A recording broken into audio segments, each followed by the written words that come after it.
How you doing? I'm well. How are you? Good. Yeah, I was just checking with my 4K camera that I have pretty bloodshot eyes because I Oh, had about 5 hours of sleep, which for me is pretty not ideal, but mm. otherwise good. Happy to be chatting with you today and getting to know you a bit. Yeah, absolutely. I've always been a little jealous of people who can run on fewer than 8 hours of sleep. Me too. I mean, to me, I've had issues with sleep for. I've always been a bit of a difficult sleeper, but once I started to get that under control, I started having other health issues, and it means that when my sleep goes down, I'm in pretty rough shape. Mm. But interestingly, I feel like for the past week or so, it's been a lot better than usual. Because if I have 5 hours, I'm usually not cognitively functional. Yeah, Like it's really rough on me. So yeah. you sleep a lot? I mean, yeah. I'm lucky in that I have a pretty flexible schedule generally in life, and other than dogs, I don't really have a whole lot of time up or things that need to. I don't need to worry about many things other than letting the dogs outside. So I Yeah. can sleep, and yeah, I try to get my 8 hours every night. Yeah. How many dogs do you have? Two. What breed? They're both mutts. They're both rescue dogs. At least according to the rescue, one of them is a Chihuahua Dachshund mix, and What's a dachshund? What? uh, it's I've the never. wiener dog, the long. Yeah, Oh, yeah. yeah, Yeah. Okay, you pronounce it quite differently. yeah, Yeah. yeah. Then the Germans, yeah. Yeah. Um, They would say "Das Hund" or Dachshund, something like yeah. that and shout it very angrily. This is my stereotype. Yeah. But I studied German for a few years back Oh in yeah. preliminary school. Yeah. So, It's definitely an interesting language. I mean, we can get into it later, obviously, but the Dome Keeper developers are all German. So oh, nice. yeah, used to at least that small handful of Germans. I'm used to working with them, and yeah, we talk about language differences and stuff quite a bit. Did the dog help you get that gig? It's possible. It's possible it was like some sort of psychic connection. Yeah. Yeah, I'm sure. And then the other dog Nice. is they said was a border collie corgi mix. Oh, that sounds super cute. Yeah. So she looks I, basically like a border collie, except she's got stumpy legs. oh my lord, that must be super cute. Any chance we can see her on camera Um, Unfortunately, at some point? yeah, we can probably arrange it. She recently got a back injury. Oh, I'm And sorry. I'm upstairs, and so we've blocked off the stairs to keep her from running up and down. But I can probably go pick her up and bring her up. Nice. Maybe a good outro Yeah. or something like that. So you're based in Austin, Texas? I'm outside of Austin, but I lived in Oh, Austin for a long time. But yeah, I got married and we wanted to buy a house. Couldn't afford to buy a house in Austin because it's quite expensive these days. So yeah. we found a house in a little town about an hour outside of Austin. So Nice. my wife she still works for the city of Austin and goes in once a week. So she has to commute, but I work from home, so I'm just here all the time. Nice. What is the number one thing I need to know about Texas as a Finn who has never been? Is there Oh, anything you would sort of educate me on um, if I had to know one thing? if you had to know one thing about Texas as a Finn, well, I mean, Texas is gigantic. And Yeah. so there's it kind of the Western Texas is quite a bit different from Eastern Texas. Now it just spans geographically, it's quite different. Culturally, it's pretty different. Um, How I, so? I, Like, what's the difference culturally? I would say West Texas is still kind of more, almost has a kind of frontier vibe a little bit still. Like it's still kind of, it's definitely not like the stereotypical old Western movie type of but it's also not like that. Yeah, like the remnants of that time. Like it's a lot more just kind of wide open, empty spaces. It's a lot more desert out in the West. The East is kind of starting to get more into kind of like the Louisiana swampy type of area. So it's a lot more green, a lot more flat. A lot more vegetation, a lot more humid. But I guess like Texas politics are kind of shocking all over the state. We just finished our legislative session, and thank goodness, because it's bad, but it's bad everywhere in this country right now. Yeah, it's times of change for sure, at the very least. What about Austin? Obviously, there's a lot of hype around that place because a lot of notable or popular people obviously have moved in. And I've understood that it's been kind of growing and booming for the past few years very rapidly. Yeah. Is it like, what do you think of the city, and is it sort of living up to the hype? It's complicated. I moved to Austin in 2008, and I feel like I was kind of in one of the first kind of big migrations into the city of people from outside. There were still a lot of kind of old Austin institutions, kind of the old restaurants or old bars and stuff that have been around for a long time that were still here, that aren't anymore. Certainly over the past, it's 2000, so that's what, 17 years. Certainly over the past 17 years, like a lot more tech has come in. There's been a lot of people moving in from California for the cheaper real estate prices. So the vibe is definitely different, but there's still corners of Austin where it still feels like it used to. The food is still, it's still like a world-class food city for sure. And sorry if you can hear the train in the background there. That's really, our trains sound very different. That sounds very like classic American freight train. Yeah. That's a beautiful sound. We've got some tracks. Like, I could look out the window and probably see the train from here, but it's quite noisy sometimes. It's a complicated relationship that I think a lot of people have with Austin.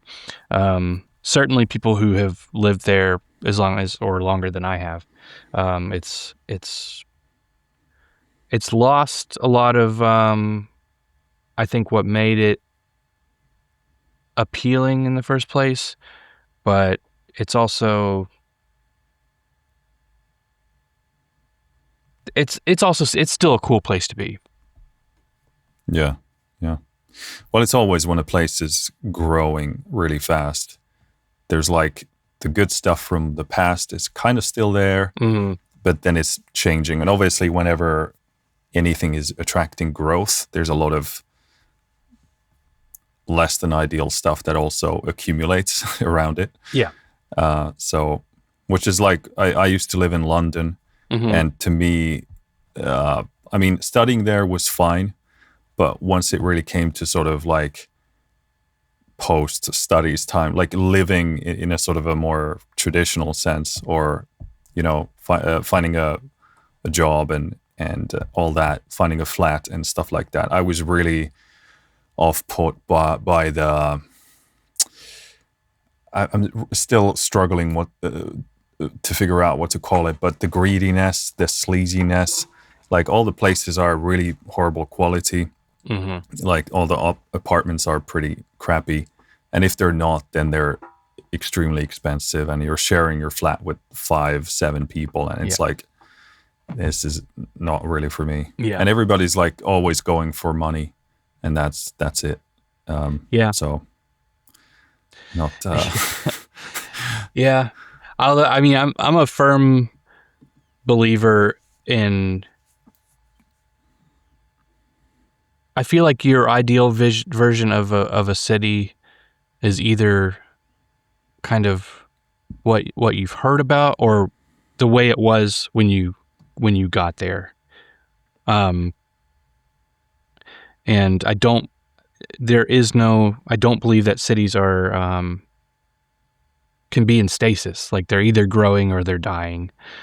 So if you're there for more than however long, like for somebody who's just moving to Austin right now, like, this is going to be their idea of what Austin is like forever, and in 20 years it'll be a different place, but they'll still be, back in 2025, like, that was the real Austin.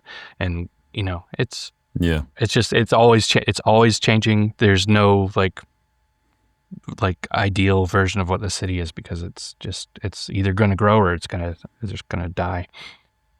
Yeah, absolutely. Well, yeah, I mean, first of all, secondly, I guess, thanks for doing this. Thanks for taking the time to get on the podcast. And thanks for inviting me. I know everybody has a lot of stuff going, so I don't think it's trivial. It means a lot. So, but you said you moved into Austin back in 2008. Yes. Where are you originally from? I am a military brat. So that my dad was in the Air Force. So I was born in North Carolina, but I've lived many places. I went from North Carolina to Texas, then California, New Mexico, Florida, Hawaii, Indiana, Virginia. Like, I've lived, and then I moved here from Nashville, Tennessee. So yeah, I've lived in a lot of places. Yeah, Wyoming, Nashville, another music town. Did you go to Nashville? Why is it so difficult to pronounce? Nashville. It's the V. Yeah. Did you go there for like music reasons, or? Yeah, I did. So that was the first place I lived after. So I was in the Air Force as well for 4 years. That was the first place that I lived after I got out of the Air Force. And my intention was to go to a music school there, and I'm completely drawing a blank now on what the name of the school was. They have a few different ones throughout the country. Is it what were you going to study there? I think mostly just like recording and engineering. So is that which one is it? I'm trying to think of the famous recording engineer. Yeah, it wasn't Full Sail, but it was. I'm trying to Google it real quick, but I'm wondering if it's still around. Oh, SAE is what it was called. Oh, yeah. Yeah, I was thinking about Blackbird Academy. Oh, okay. Yeah, that seems to be in the same kind of groove, I guess. Yeah. So I moved there with the intention of going to SAE. I never actually went. But I did just kind of do a lot of music while I was there. But yeah, I ended up only living in Nashville for a couple of years, and then moved to Austin. Yeah. So you worked at the Air Force, or in the Air Force. Can you talk about what you did there, or is it top secret? No, it's not top secret. Parts of the job were secret. I assume well, I mean, it wouldn't even like, like codes and stuff like that I would need to know. I've also, well, A, I've forgotten them, and B, they wouldn't be relevant anymore. So I don't think I know any secret stuff at this point that's not, that I can't talk about. But, yeah, I did, security for nuclear convoys. So I was stationed at a base that had, that was in charge of like, what was called the missile field. So it was basically like individual silos for missiles that were kind of spread out over about 10,000 square miles. And we were in charge of, providing security for those sites. But my specific team, we would, when they were wanting to do maintenance on the missiles, they would take a team out there to either do work on the missiles on site or to pull them out of the silo, bring them back to the base, and work on them there and then take them back out. And so, yeah, our job was to accompany those movements and, in our Humvees and machine guns and all that stuff and like make a big show of it. And so that was pretty much what I did the entire time. Nice. And how did you end up going there? Like, what was your thinking or reasoning? I got out of high school. I graduated in 2000, and pretty much immediately started going to community college, which is, I don't know if there are similar things in Finland. I don't know if they're comparable. I know very little about these kind of things. But so I know, community college, the general concept. Community college is generally, it's going to be like a kind of less expensive university, but you cannot get like a higher degree at them. Like at least the community colleges that I've gone to, you can only get an associate's degree, whereas a 4-year degree is a bachelor's, and that's so like pretty much a 2-year degree is all you're going to get out of a community college. But I started going there. Can't remember how long I lasted. I don't remember if I made it 2 semesters or quit after the first at this point. I think I only did 1. And I just was not happy continuing to be in school. Like I'd spent 13 years in school and like I just didn't want to keep doing it. But I didn't really have a vision for what I wanted to do with myself. I knew I couldn't go to university because I couldn't afford it. And I guess I just was looking for some kind of direction. And my cousin had, before me, had joined the army, and he joined the army, gotten married, and it just, at least from my point of view, it looked like, that seemed like, okay, well, it seems like he's kind of got things figured out. He's on a path in his life that I haven't been able to achieve yet. So, I knew I didn't want to join the army, but, my dad had been in the Air Force. It seemed more in line with kind of, just my vibe in general, I guess. And so I joined the Air Force instead. But what did your father do in the Air Force? He started out as a navigator. So he was in the planes. He wasn't flying them, but he was, navigating. So he was up in the cockpit with the pilots and charting courses and stuff like that. And then he had some, I think it was something like some sort of nasal cavity issue that he needed to get surgery for, and it ended up grounding him, is the term, where they don't send you up in the planes anymore. And then after that, he did some office work, and then he finished out as an ROTC instructor. So basically,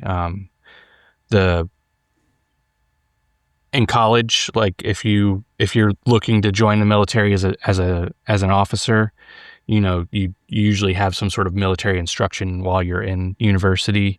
And so he was the person providing that instruction for people who weren't yet actually in the military, but they were going in, if that makes sense. And that's what he did until he was out. Nice. And how did that time in the Air Force? I mean, obviously you do something very different now, but Yeah. What were the sort of main key positive takeaways? Did you learn something about yourself, or what you actually wanted to do? Obviously, that's at least on a surface level, seems like a very different thing to go from Air Force to music. So, what was Yeah. that experience like from that perspective?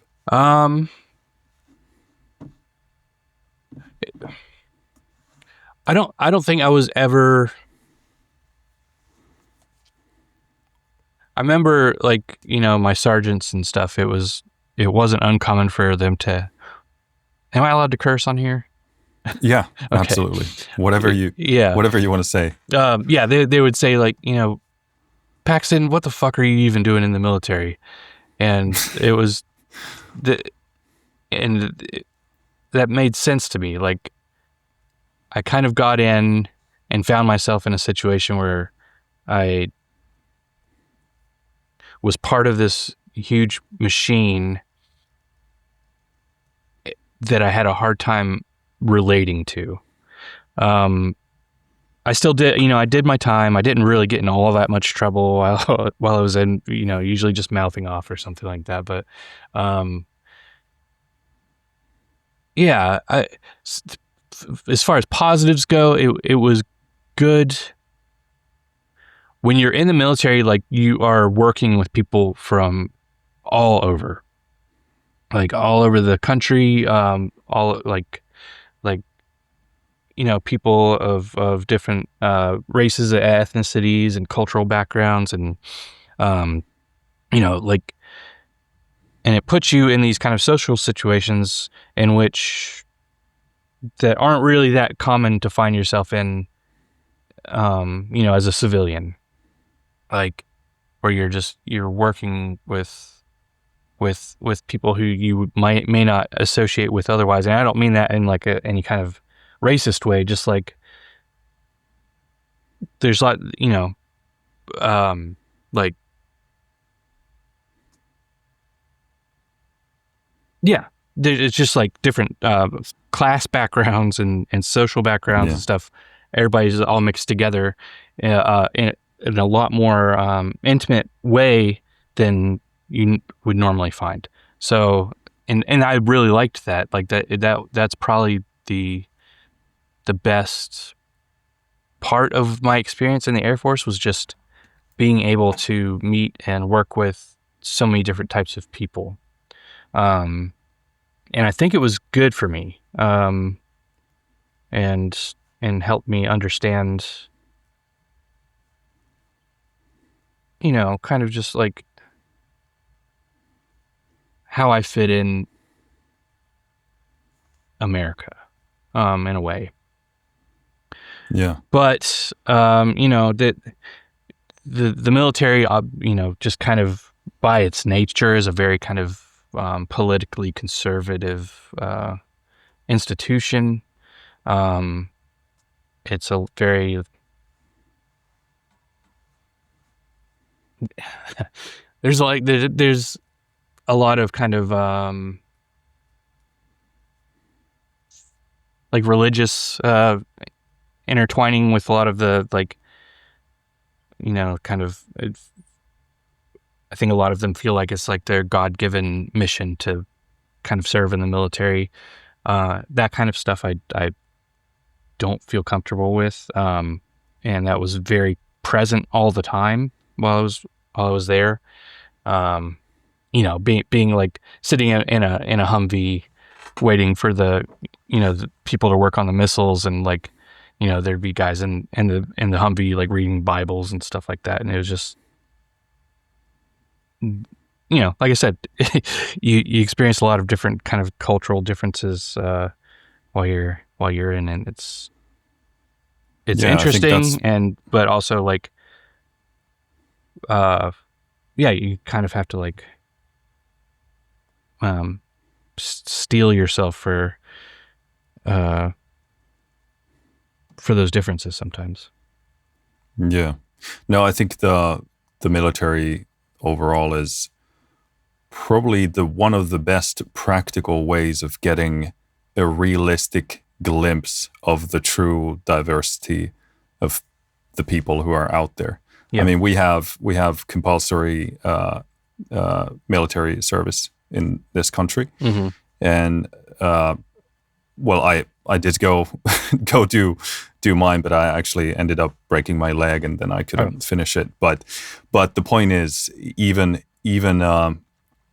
during that time, you really get to see, because we all live in our bubbles. I mean, we all choose our friends, we choose our the family we choose, at the very least, and we all sort of tend to live with this idea that people are perhaps more alike us than what they really are, Yeah. and that there are more of us, and people think sort of closely to us more than they actually do.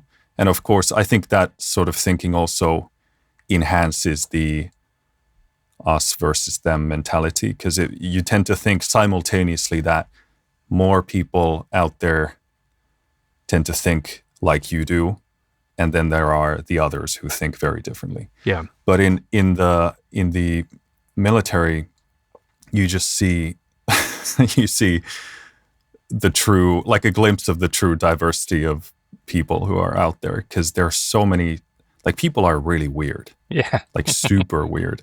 So I mean, there are so many stories from, I'm sure you have many stories as well, but I mean, weird people. I remember this one guy who we were supposed to take a piss test so that they make sure you don't take drugs. Hmm.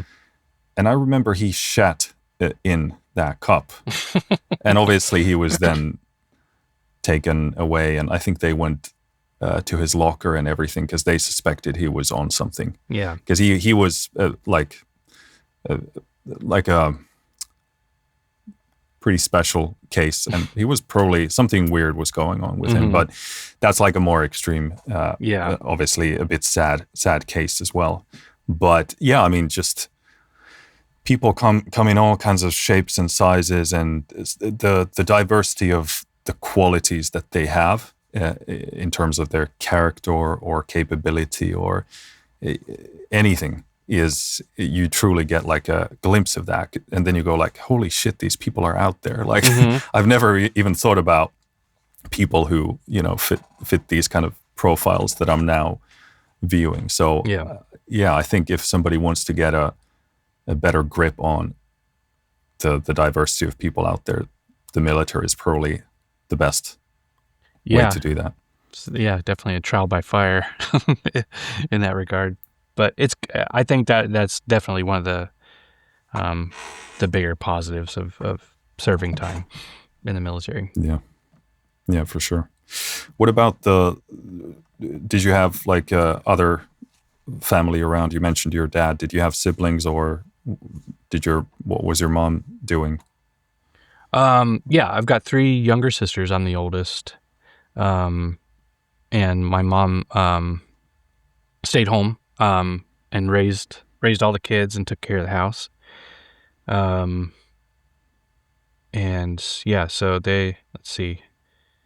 Yeah, I mean, my parents are still together, so they were really good, positive influence on me growing up. So it was a female dominant household. Yeah, I would say so. In terms of numbers. Definitely in terms of numbers, I would say probably even just in terms of like the spirit. Just this kind of the energy of the house was skewed more feminine. You know, my mom, you know, did most of the decorating and stuff in the house. You know, my sisters were very lively, and so like it was just, yeah, it definitely grew up around a lot of kind of feminine energy. Yeah. What kind of a kid were you growing up otherwise? Like, were you I mean, I'm not really fond of extroversion or introversion. I'm not sure I'm very confident they exist in the way that people typically talk about them. But Sure. were you sort of a more, keeping to yourself, or what kind of a kid were you growing up? Yeah, I was more social as a kid than I am now. But I still took a lot of time to myself. Because I was the only boy child, I typically had my own room to myself. So especially as a teenager, like I kind of would sequester myself away, pretty often, just because I do kind of get overwhelmed, still for sure, but even back then, kind of overwhelmed by very like high energy people. And so if there's lots of kind of chaos going on in the house with my sisters, then I would kind of lock myself away in the room. And that was kind of probably where my, my interest in like songwriting and stuff came about, because I would, pick up the guitar and just play guitar for hours in my room. And yeah, that was kind of the start of that. Yeah. So how did music sort of get into your life? Is it something you've been doing ever since you were a kid, or did you pick it up when you hit your sort of teenage Yeah, years? I would say that's probably more accurate. I was always surrounded by music. My mom did a lot of music stuff at church, and she would also, she would sing like the national anthem at sporting events and stuff like that, baseball games and hockey games and stuff. So she was very musical, still is, just always involved in music, usually related to church stuff for her. But and then my dad's just kind of, a rock and roller from the 70s. So, with lots of kind of, Led Zeppelin type stuff, Steely Dan in the house, their CD collections and stuff. So like it's definitely surrounded by music a lot. I would say as a kid though, I was way more interested in kind of rap and R&B. And it wasn't until I was like 13 and I got Dookie by Green Day for this the CD for my 13th birthday, and that I think that was kind of like a formative moment for me. I haven't really enjoyed any Green Day material since then, but that one album, I can still listen to that one front to back, and it still feels like a core part of who I am. And yeah, I think that's kind of what inspired me to start picking up the guitar, because I hadn't really played guitar prior to that. There was always one in the house because my dad played a little bit. But I took piano lessons when I was a kid, but I hated it, and I think I probably caused enough headache for my parents that they decided to not continue with the piano lessons. Sounds familiar. Yeah. Yeah, I know there's probably some value in, like,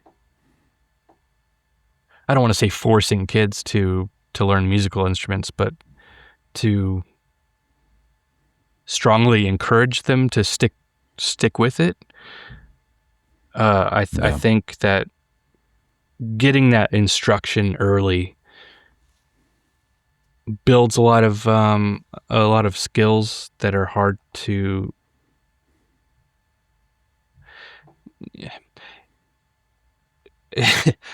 build on your own. And I just pause there because I'm just thinking, like, I've always felt this need to kind of figure things out on my own, and it's only in the past 10 years or so, I've started to realize, like, people have been playing these instruments for hundreds of years, and they've, along the way, they've built up this like massive base of knowledge that in your lifetime, there's just no way you could ever figure that out on your own.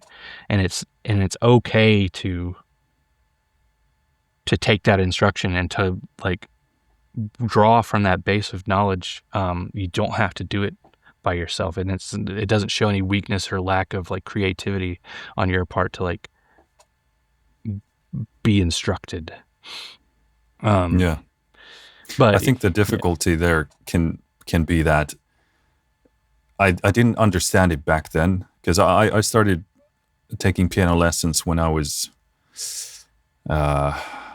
maybe like, geez, what age was that? Maybe 3 or something? 4, something in that ballpark. And I was never good at it. I didn't click with it immediately. And I was literally thinking about this a few days ago, like what was the value of that? Because I don't think I picked up the lesson of, practice and you get better. Yeah. Because I was still kind of crap. Like I wasn't getting any better. I didn't like I mean, my teacher was pretty nice. There were 2. The other one was like a very angry man who would like force your fingers into place. Yeah. And surprisingly, I did not like that man. But the other one was a nice lady, or nice enough, I should say, probably. But I didn't get better, and I didn't really enjoy it. But I'm still thinking like, well, because when I was in high school, that's when I started to like play the keyboards more, just simply out of, because I wanted to. I can't even explain it. I just had this kind of urge come up, and then I started playing. But yeah, it's really hard to put or estimate the value of the playing that I did at that young age, because it did sort of give me at the very least like a very basic view of the piano in a sort of I have a very like modular brain. Like I need to break things down into individual chunks, and I don't do well when people teach in a sort of a too generalized way. I guess I have too much, I don't know what it is, autism or whatever, but it's but I did learn that, okay, this thing consists of these octaves that are repeats of itself, but just in a different range. And then I did learn some of the basic relationships between the notes. So I think that at the very least laid a bare bones foundation for me in terms of how this instrument works and how to move around it a bit. But yeah, I remember it was always a struggle to make those fingers move, and I didn't really enjoy it. It wasn't until I started playing the drums when it clicked, and I was like, I love this instrument, like immediately. But yeah, I mean, well, that one I think is the kineticism of drumming is just more instantly intuitive. Like you've got a sense of timing, like an internal sense of timing, and of course, when you hit something and it makes a sound, like those two things together, I think obviously takes a ton of practice and work to be a good drummer, but like I think you can kind of instantly understand what each piece does, how it all kind of like works together a lot more quickly on a drum set than with a piano. Especially, I feel like a piano it feels intuitive to me now what it all means. Yeah. But I don't think it's instantly intuitive to a kid. I remember being kind of like mystified by the keys, the way they're laid out, and like how like where to put your hands to make it sound nice, because you could just sit there and kind of bang on the keyboard and it's never going to sound good, or at least not sound melodic. But yeah, yeah. So I think the big thing is, at least going back, is kind of more, instead of forcing, especially a child, to force them to kind of learn in a specific, very regimented, specific way, is to figure out how they learn and then mold the instruction around that. And I think probably both of us would have had a much more successful time learning instruments as children if that had been the case. Yeah. I think that's the right idea. I can imagine that it's pretty difficult to figure out how a kid learns. I mean, first of all, to even have the interest to figure out, how does my kid learn? That must be a pretty rare thing for a parent to be thinking about. But and even if you are thinking about it, probably still very difficult to figure that out, because your description of what the piano looked like to me sounds very similar, because I didn't really, I think that hits the nail on the head in terms of I didn't understand what I was looking at. It's like, it looks like a complex web of just like a sea of black and white, and I don't understand what it is.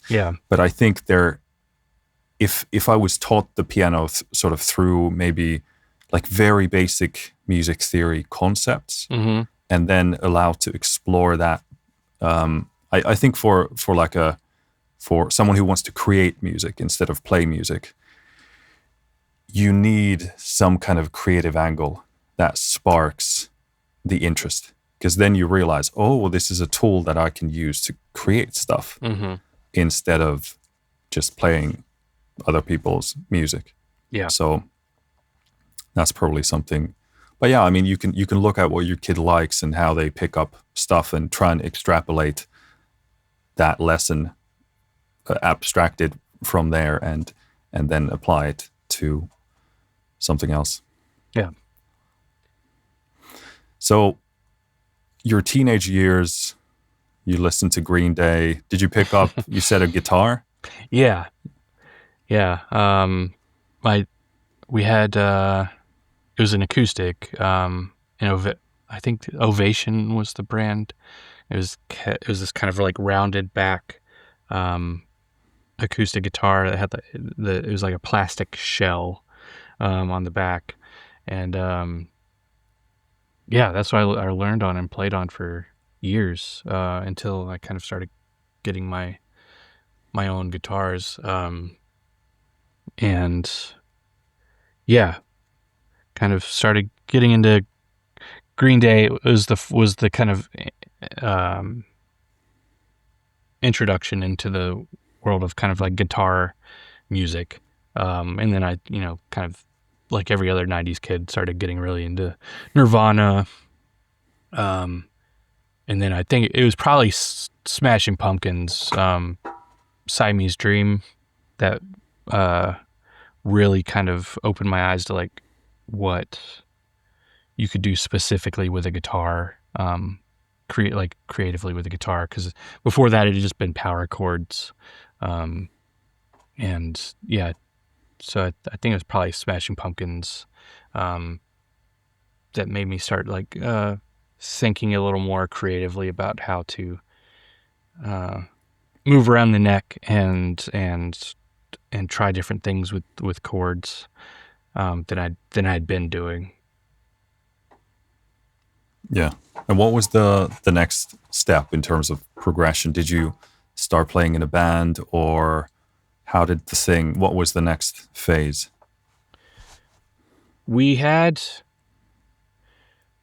trying to remember what the purpose of it was, but it was like this kind of big plastic box, that you would put a cassette tape in, and it had a little kind of slit microphone built into the box.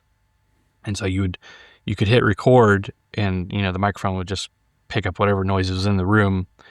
It was a weird thing, and I don't think I've ever seen anything quite like it since, and I'm not sure why we had it, but I know it came from the church, and I remember I had it.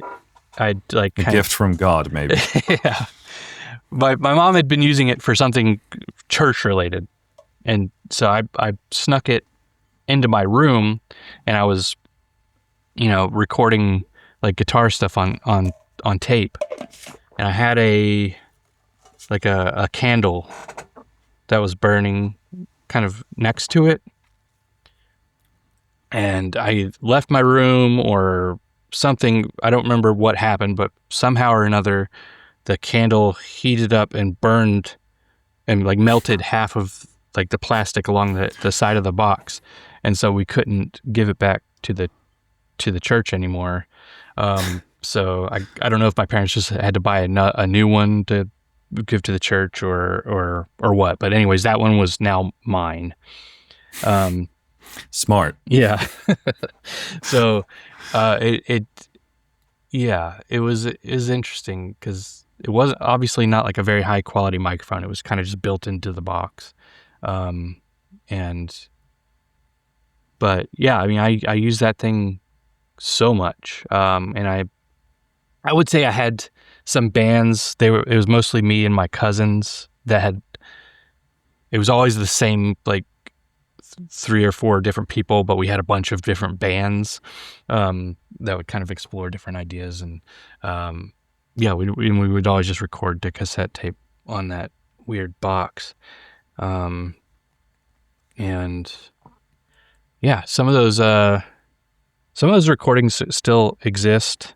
And then some of them have been lost to time, unfortunately. But yeah, that was definitely the first time I kind of started to understand that, I can create something and then put it down as like a concrete thing that like it exists outside of, me playing it in real time. And I can kind of build a collection of my ideas. And that was the first time I really started doing that. Yeah. And how did you, at that time, did you already think about music as a viable career path or thing, or were you just enjoying the process of it? Did it kindle an idea that, hey, maybe this is something I could focus on? I think like any 15-year-old, I had these kind of daydreams about, playing in a rock band and, and playing big shows and stuff like that. And I guess I had some sort of sense that like maybe that's something I could do, especially at that time, in the late 90s. That was kind of, that was probably about as big as like alternative rock ever was. In the next few years, rock music kind of started dying out, as like the main thing that pop, the main kind of pop music thing that people listen to. And so I think during that window of like, 97, 98, it almost seemed like a kind of viable career idea to like be in an alternative rock band. But also you're 15 or 16, like the context of you need to understand what a career isn't there. So you just think you're going to write cool songs, and then somebody's going to notice and pick you up and put you on a stage. And that's obviously not the way it works, and that's not how it worked for me. Yeah. So did you just keep playing the guitar, and then you went to the Air Force? Yeah. So I'd say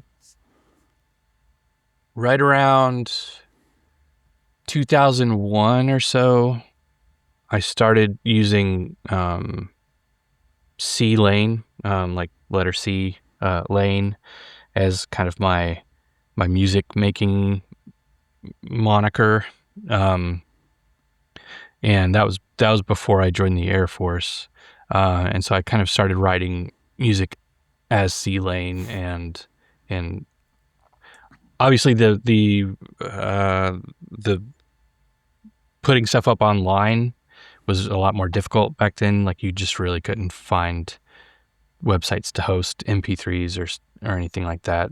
But yeah, I remember finding some way to like at least put a few tracks up online, and this was probably like early 2001.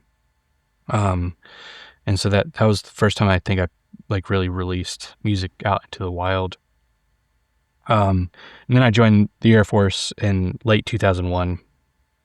And once I kind of got through all my basic training and career training and stuff and got settled at my base, I bought an 8-track, like a digital 8-track that used, I don't know, do you remember zip drives?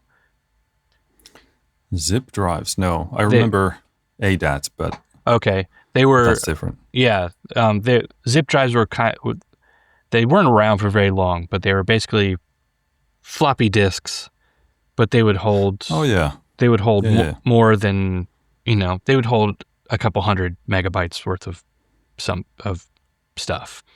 And so this 8-track used zip disks, and that's what I started recording on at that point. So that was the first time I graduated from cassette tapes. Was probably 2002 or 3, something like that. And continued writing and releasing music as c.layne during that time. And in 2004, I got picked up by a small label called Magnatune, who were, they were kind of an interesting company. They've recently, unfortunately, gone out of business. But yeah, I'm starting too many tangents here. I'm losing track of where I'm going. No, it's fine. What kind of music was the c.layne stuff? I mean, it was at its core, it's kind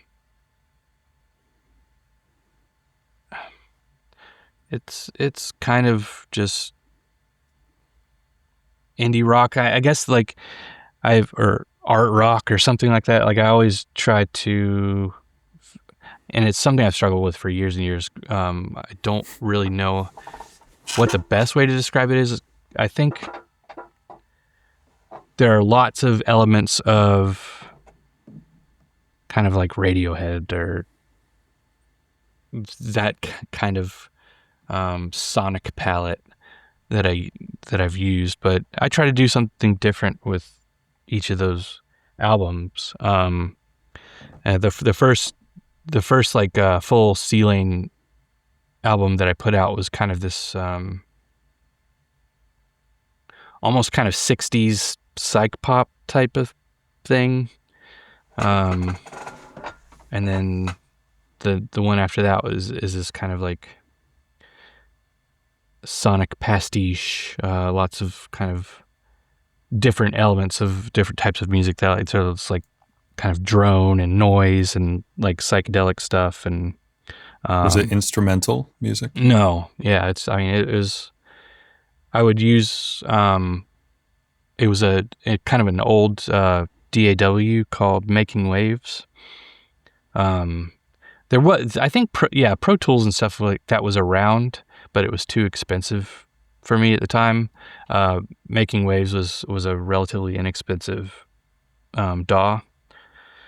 I don't think it's still a thing that you can get, but it, at least in the late 90s, early 2000s, like, it was fairly easy to use, if a bit restrictive, and that's what I used basically up till 2008 when I moved to Austin, and started getting into more modern DAWs. But yeah, so it was me and a guitar or two, and then I would program all the drums and bass and stuff like that into Making Waves, and kind of make like full band-ish sounding music. with vocals and stuff like that. Did you sing the vocals yourself? Yeah. Nice. Okay. Well, it'll be really interesting. Is that stuff still out there? Yeah. Okay, cool. We'll link that in the description as Okay. well, Yeah. so people can check it out. Yep. And I'm still working on it. It's been about 10 years since I put out my last album, but my label going out of business, that kind of put all the responsibility of maintaining my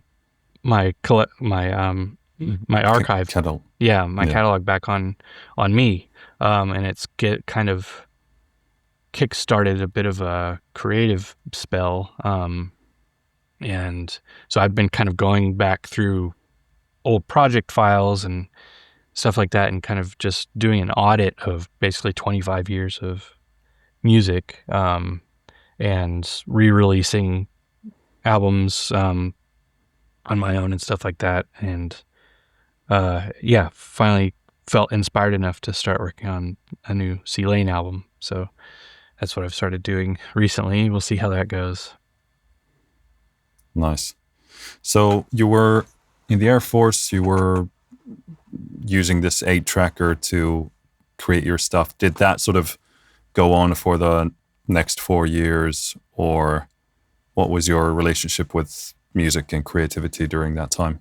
Yeah, I mean, so obviously work days in the military are tend to be a little longer than your normal 9 to 5 type of jobs. So it wasn't uncommon for me to be working 14-hour days or something sometimes.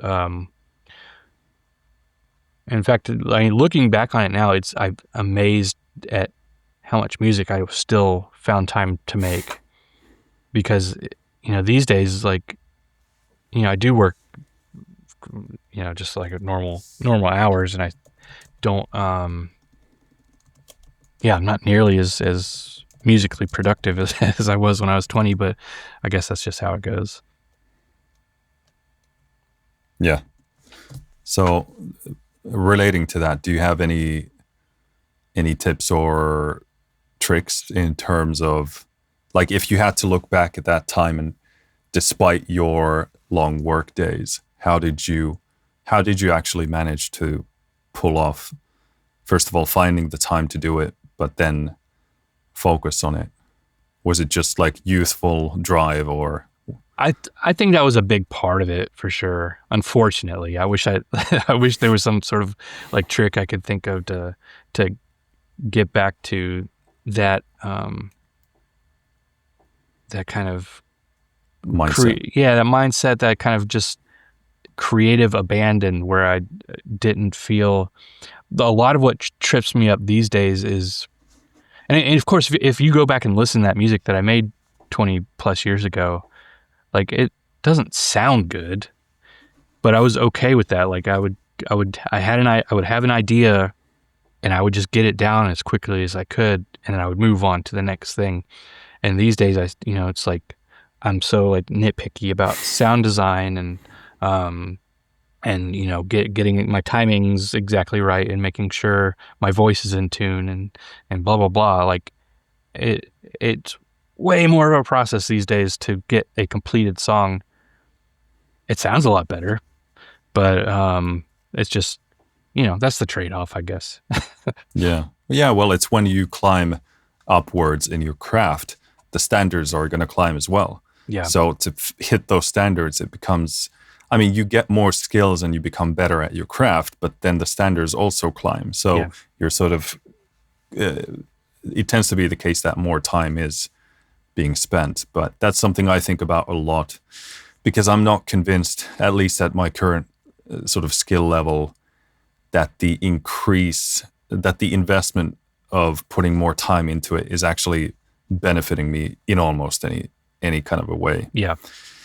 So it's definitely something I try and keep an eye on. And even if you didn't have a kind of like, even if it was this kind of youthful creative overflow or drive, I think that's still an important thing to notice and talk about and recognize, because a lot of people in their, youthful years, in their 20s, they might not realize that that's the case, that there's going to be a time when you have less energy, and it's not going to be like this forever. Like now you have the time, now you have the drive. So best to, hammer at it and create as much as you possibly can, because maybe in your 30s you don't have the same time or energy, or in your 40s. So it's really important to note, hammer when the metal is, or the iron is hot, I guess. Yeah, I definitely. Yeah, exactly. But I think that's even true. Like, now I'm 42. But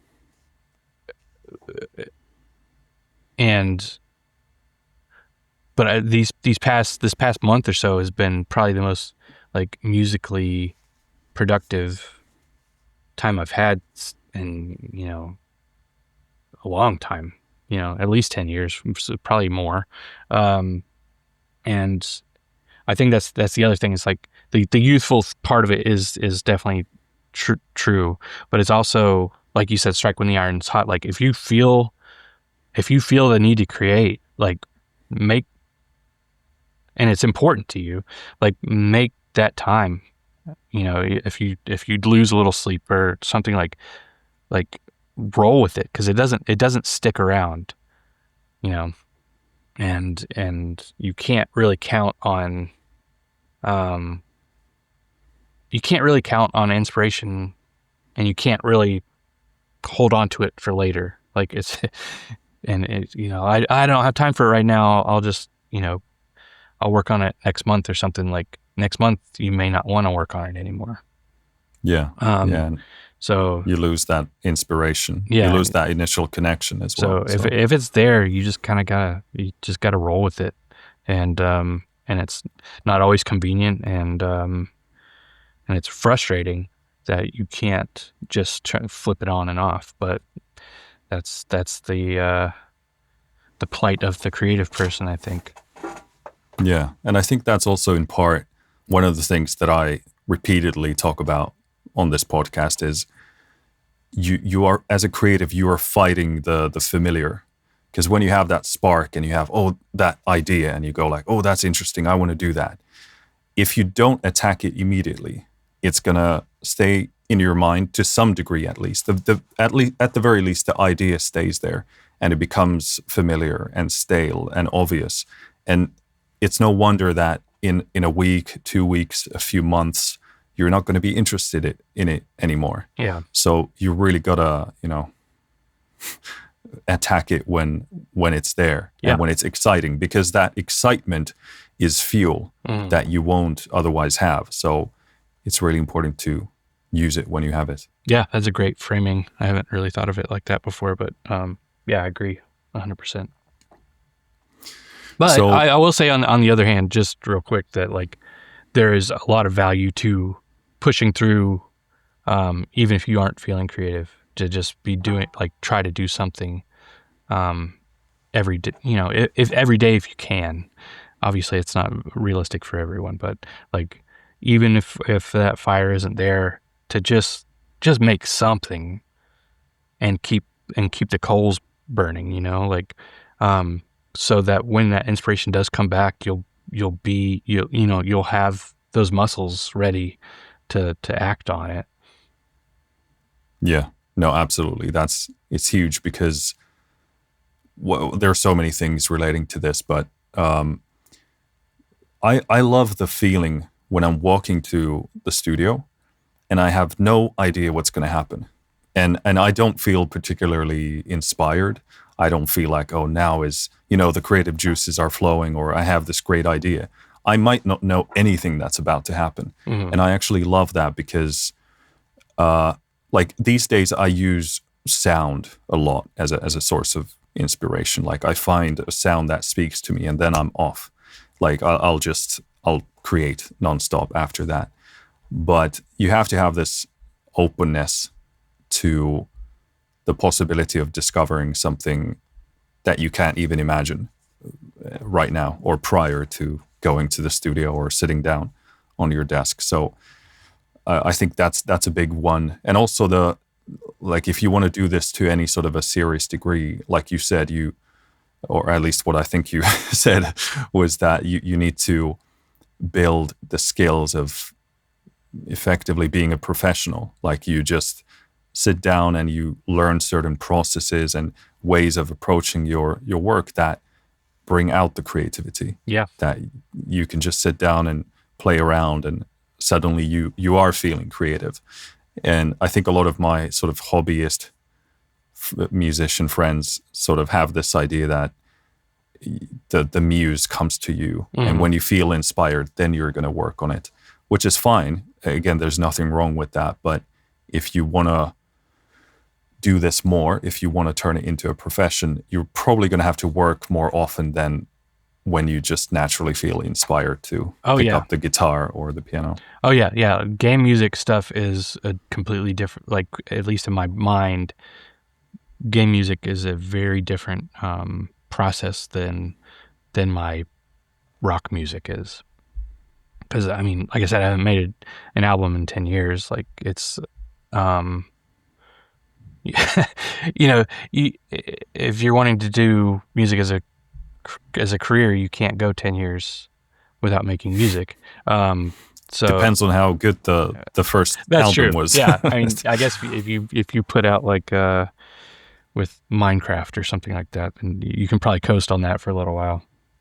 But yeah, so game music is you have to. It's more of a disciplined thing, and I think you can still. I hope, but I believe that you can still achieve similar levels of quality working from a muse or just working to get it finished. I think that a lot of times the end results can still be the same, but the process is a lot different. Yeah, I agree with that. It's usually your perception of how it came to you and how that relates to the quality that's oftentimes highly subjective. Yeah. And then maybe years later, you're going to see or hear the kind of the true state of it. Realize, okay, well, actually, this is better than the time when I was super inspired by this song or this idea. It doesn't necessarily reflect the quality of the output in terms of what the conditions were. Yeah. It's a lot more fun to make music from inspiration than for sure than just from diligence. But I think you can still be just as proud of the result either way. Yeah. And I think that's probably why people think that's the way that it's supposed to happen, because it's fun and it happens like that. It happens easy. Yeah. Or easier. And so you want to kind of glorify it. It's like, oh yeah, this is how I want this thing to go every single time. And when it gets hard, then you sort of say, I'm out. Yeah. Understandably, because I mean, if your whole experience of making music has been like a kind of a blissful thing, then when you hit that moment where I have to make music, even if I'm not even if I'm not feeling inspired. That's a big moment. I think that kind of makes you realize, okay, this can still be just work. Yeah. And it's not doing something that's fun to get paid. Like this can still be a job. And it's not the most pleasant realization, but it's definitely an important one, especially if you're wanting to do music for games or for whatever. Just like even like someone who's even if you're like in a cover band, like that doing shows at a bar on a weekend, like that's not going to be fun all the time. If you start mixing money and schedules and administration and stuff into the mix, which you have to in order to like make a career out of anything, then a lot of times fun starts becoming less and less part of the equation. Yeah, and it's an important phase in a musician's life to maybe for some people the answer is I don't want music to become this thing that I have to do. Like maybe I just want to keep it as a hobby or a serious hobby, but I want to do it under these certain conditions, and that's I don't want 100% valid. Yeah. So let's talk about the transition from going from Air Force to you said Nashville, moving there. Sort of how did you come to that decision, and what were you sort of thinking? Like, what was the plan and what was the reasoning behind making the change, other than what you touched on in terms of the military maybe not being the culturally or environmentally the thing that you wanted to be a part of anymore? Yeah.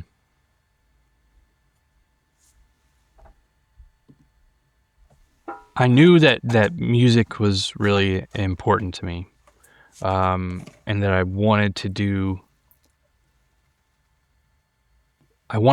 something musical. Whether that was like somehow figuring out how to make money off of c.layne stuff, or working in a studio sort of thing as an engineer. Like I just knew I wanted to be involved somehow, which was why I moved to Nashville to try to go to that school that I didn't end up going to.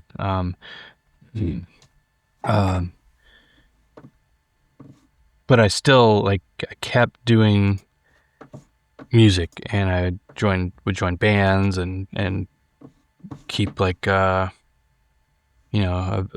handful of musical projects going at any given time. Nashville I was still in my early 20s. And so it was still like a pretty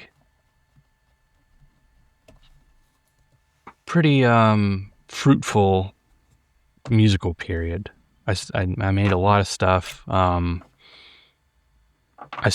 made what was, I still think is probably my best c.layne album, which called Shark Week.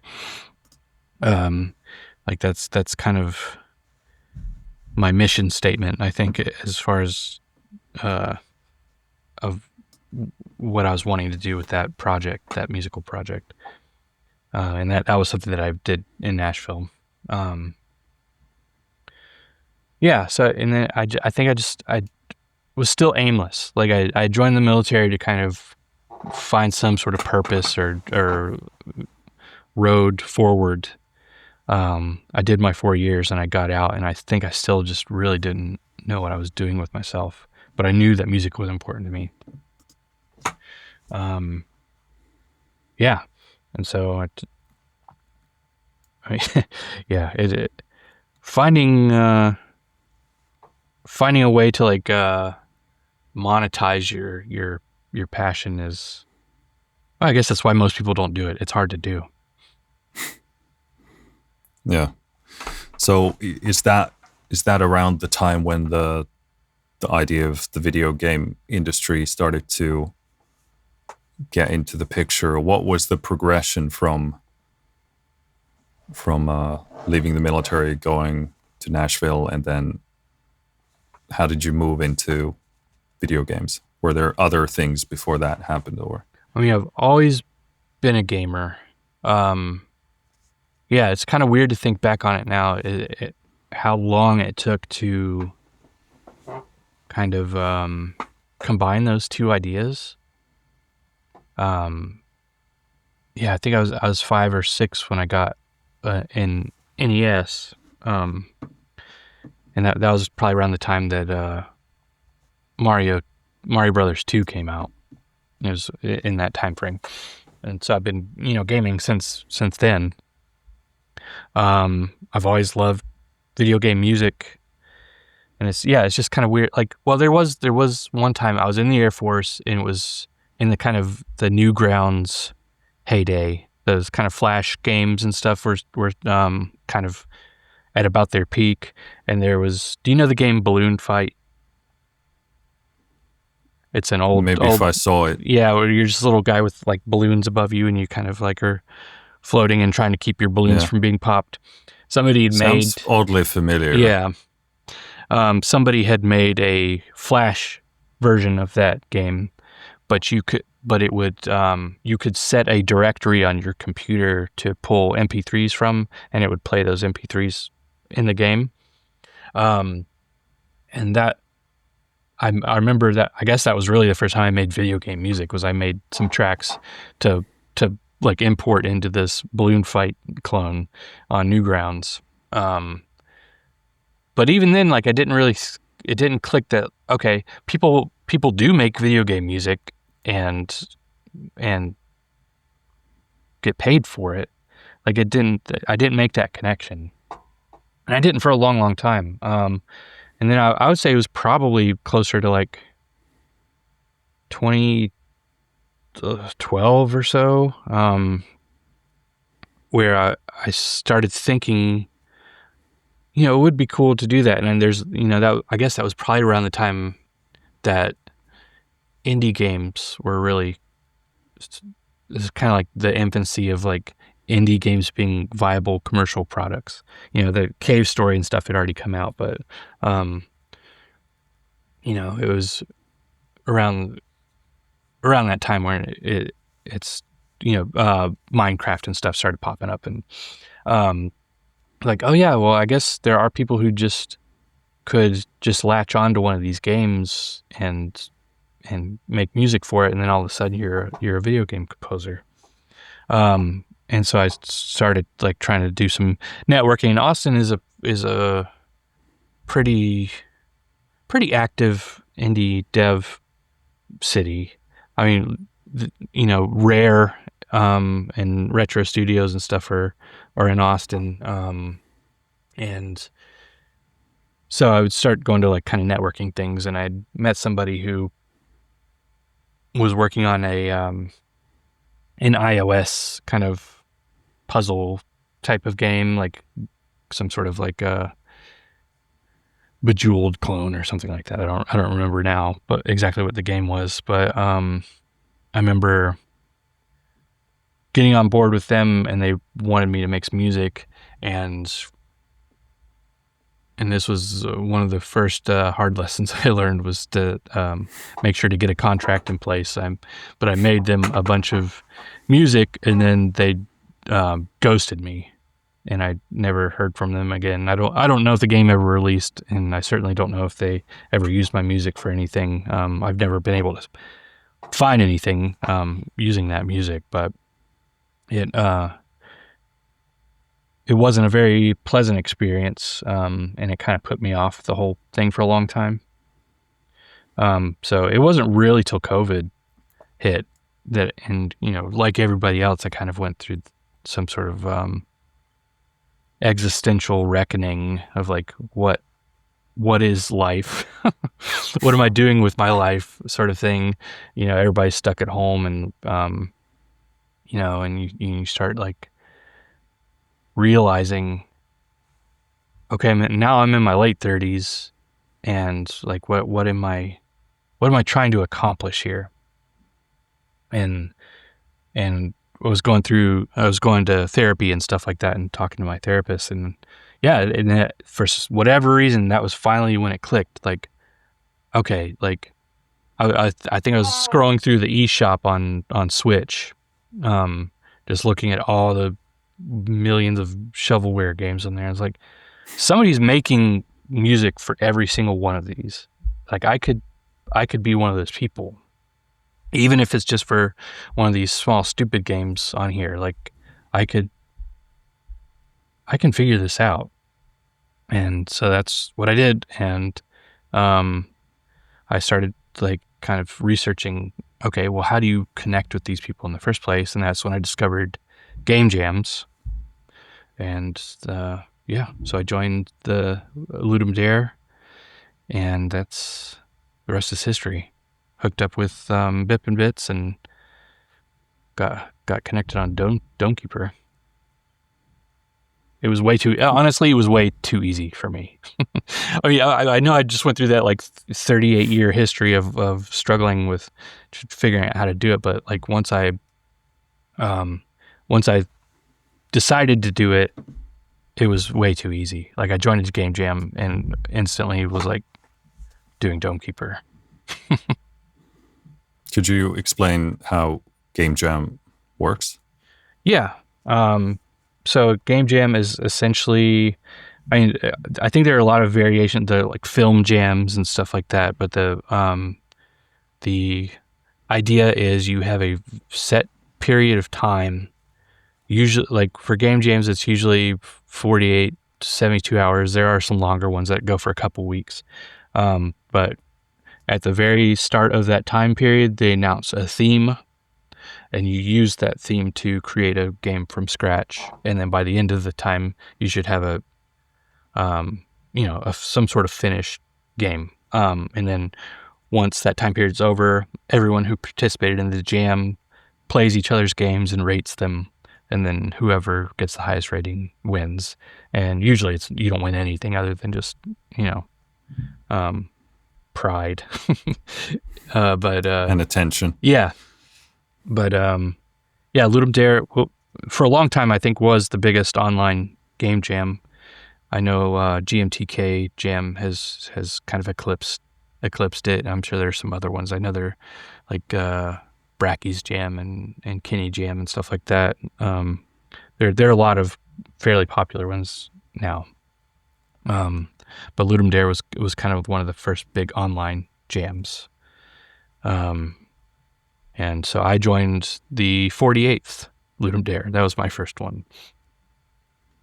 Nice. So was Dome Keeper your sort of first contact point? Because I saw that you have a bunch of soundtracks for the things that are included in the game jam release that you've done. Mm-hmm. Could you sort of, were all of those game jam games other than Dome Keeper? Yeah, pretty much. Or game jam related. So right now Dome Keeper is my only I say shipped, but only commercial project. Renee, who is the head of Bip and Bits, he says, any game that we've finished and put out, even if it's a game jam game, he qualifies that as being shipped. But yeah, for me, I guess Dome Keeper is the only commercial game that I've worked on so far. There are some others in the works, but that's the only one that's available right now. Yeah. So the progression was a bunch of game jam games, and then you made the connection with the devs for Dome Keeper, and then no, it was literally the first game jam I entered. Yeah.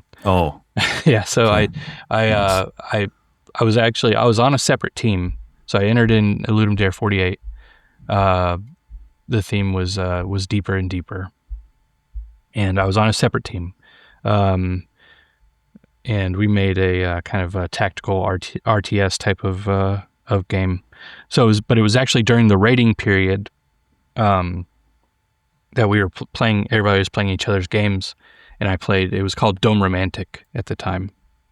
I played Dome Romantik, and it was the only game up to that point that as soon as I finished it, I just wanted to keep playing it, and so I went back and played it again. But it didn't have any music in it because it was just a husband and wife, Renee and Anna, and they weren't musicians, so the game just had kind of like sound effects from a sound effect pack, but it was mostly just kind of ambience and stuff. And so I reached out to him and asked if he was going to do a post jam release, like could I make some music for it? And he said yes, and that's kind of how that relationship started. I joined their Discord channel and just kind of left a message in there, and like I said, it was just in a lot of ways. I feel almost guilty about how easy it was for me, just because I've met so many incredibly talented composers who just really struggled to gain traction in the gaming industry, and it's a really tough industry to try to do anything in. For me to just kind of like pop into a game jam and just instantly get attached to a commercial product. I mean, obviously that's a bit reductive because there was a process to making that game into a commercial product, but it's still. How long was it in development? About a year and a half.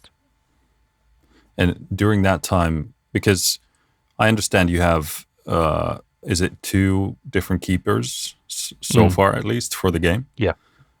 Is that because one of the things that I was thinking about was that because each keeper or each soundtrack is it about 15 songs or something like that? Yeah. Basically, yeah, that was how they started out, was 15 tracks. And then each keeper also got paid DLCs that added 2 more tracks each. So they've both become 17 tracks each. Was that track quantity something that you wanted to do? Because that seems like quite a lot of music.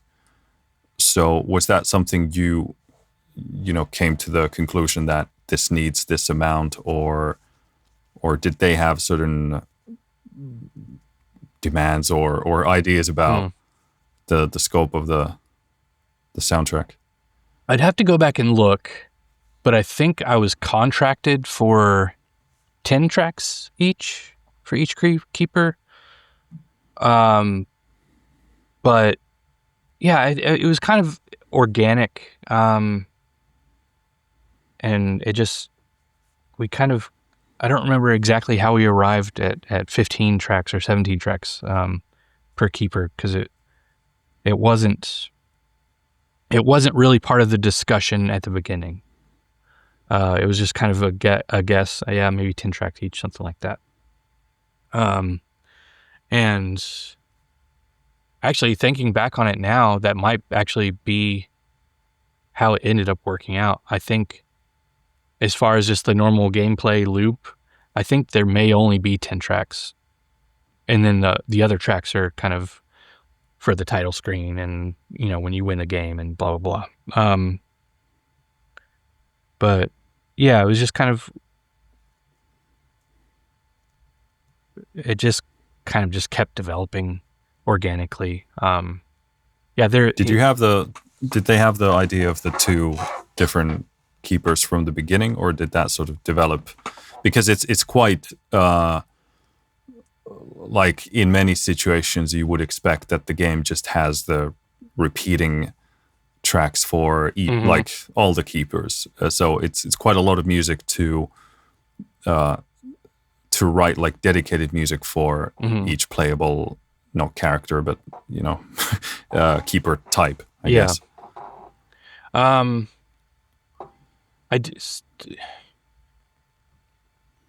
Certainly when Dome Romantik was made, and the post jam versions of Dome Romantik were made, I don't think there was really much focus on additional player characters. It was kind of fleshing out what you would do as a player, like during the different cycles of the game, adding in like the gadgets and different enemy types and stuff like that. And I think it was when they started kind of developing what would become the Steam demo version of the game, that he started considering like what another player character might add to the game. And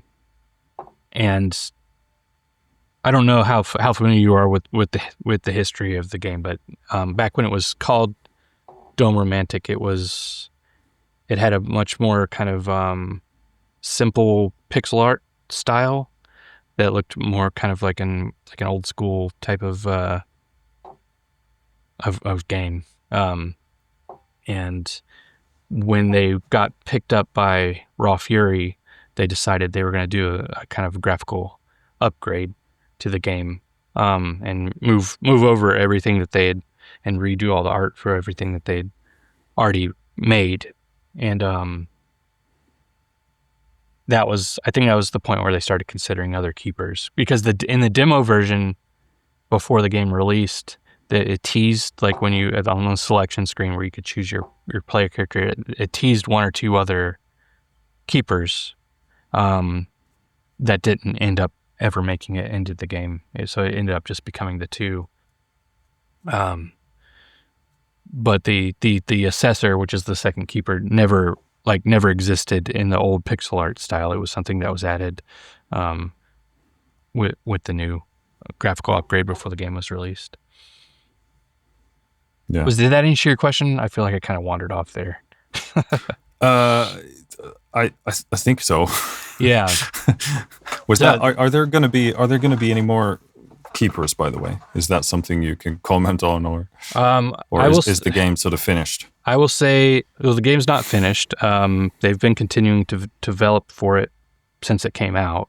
In fact, when it came out, there was only the one keeper. The second keeper came out as an update about a month after release. And they've continued to add content since then, pretty much. And that right now they are working on a multiplayer update. So adding online versus and co-op. I'll say there's more music on the way. That's what I can say. It's a good way of putting it. Yeah. Shall we have just like a quick break? It seems like I had too much tea before we began. So of course. I think I need to grab some water. Yeah.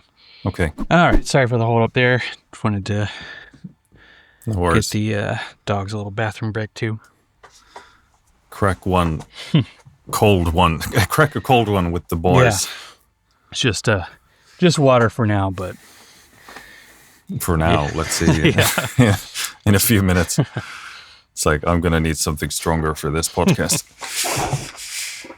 Cool. So one of the things I wanted to ask you about was the impact of the release of Dome Keeper. Mm-hmm. What was that like, sort of overall? Maybe first talking about, like, okay, you finished the music. What were your thoughts on what you had created and done, and what were your sort of expectations going into the release of Dome Keeper? It was, I think it was really rewarding, and I think making game music in general is really rewarding. Even the game jam stuff that I still continue to do game jams. It's a great way to stretch your legs creatively, I think, and kind of work in styles that you maybe wouldn't, just making music on your own. I really appreciate that aspect of it, because it gives me a chance, because there's definitely something to be said for creative restrictions as far as helping fuel like inspiration or creativity, to be having to work within a set of rules. And that's definitely true for game music. And so for Dome Keeper, like, I'm so used to working with really strong rhythmic elements and, drums and stuff like that. And there, except for the track that plays when you win around, there's not really any percussive elements or any like kind of strong rhythmic elements in the entire soundtrack. And so that was kind of a new thing for me. So when I finished it and looked back on it, like, to have created an entire work that was outside of my normal creative output, up to that point, yeah, it felt really good. Still does. Like I'm still proud of it, and the fact that people really enjoy the album is also validating, in a lot of ways. To that, like I can set my mind to something and create something of value that other or I don't want to say that I get like all my validation from other people liking what I make, but like it helps. I've made some things that I love that nobody else does. So it that extra external validation, it's a nice thing. Yeah.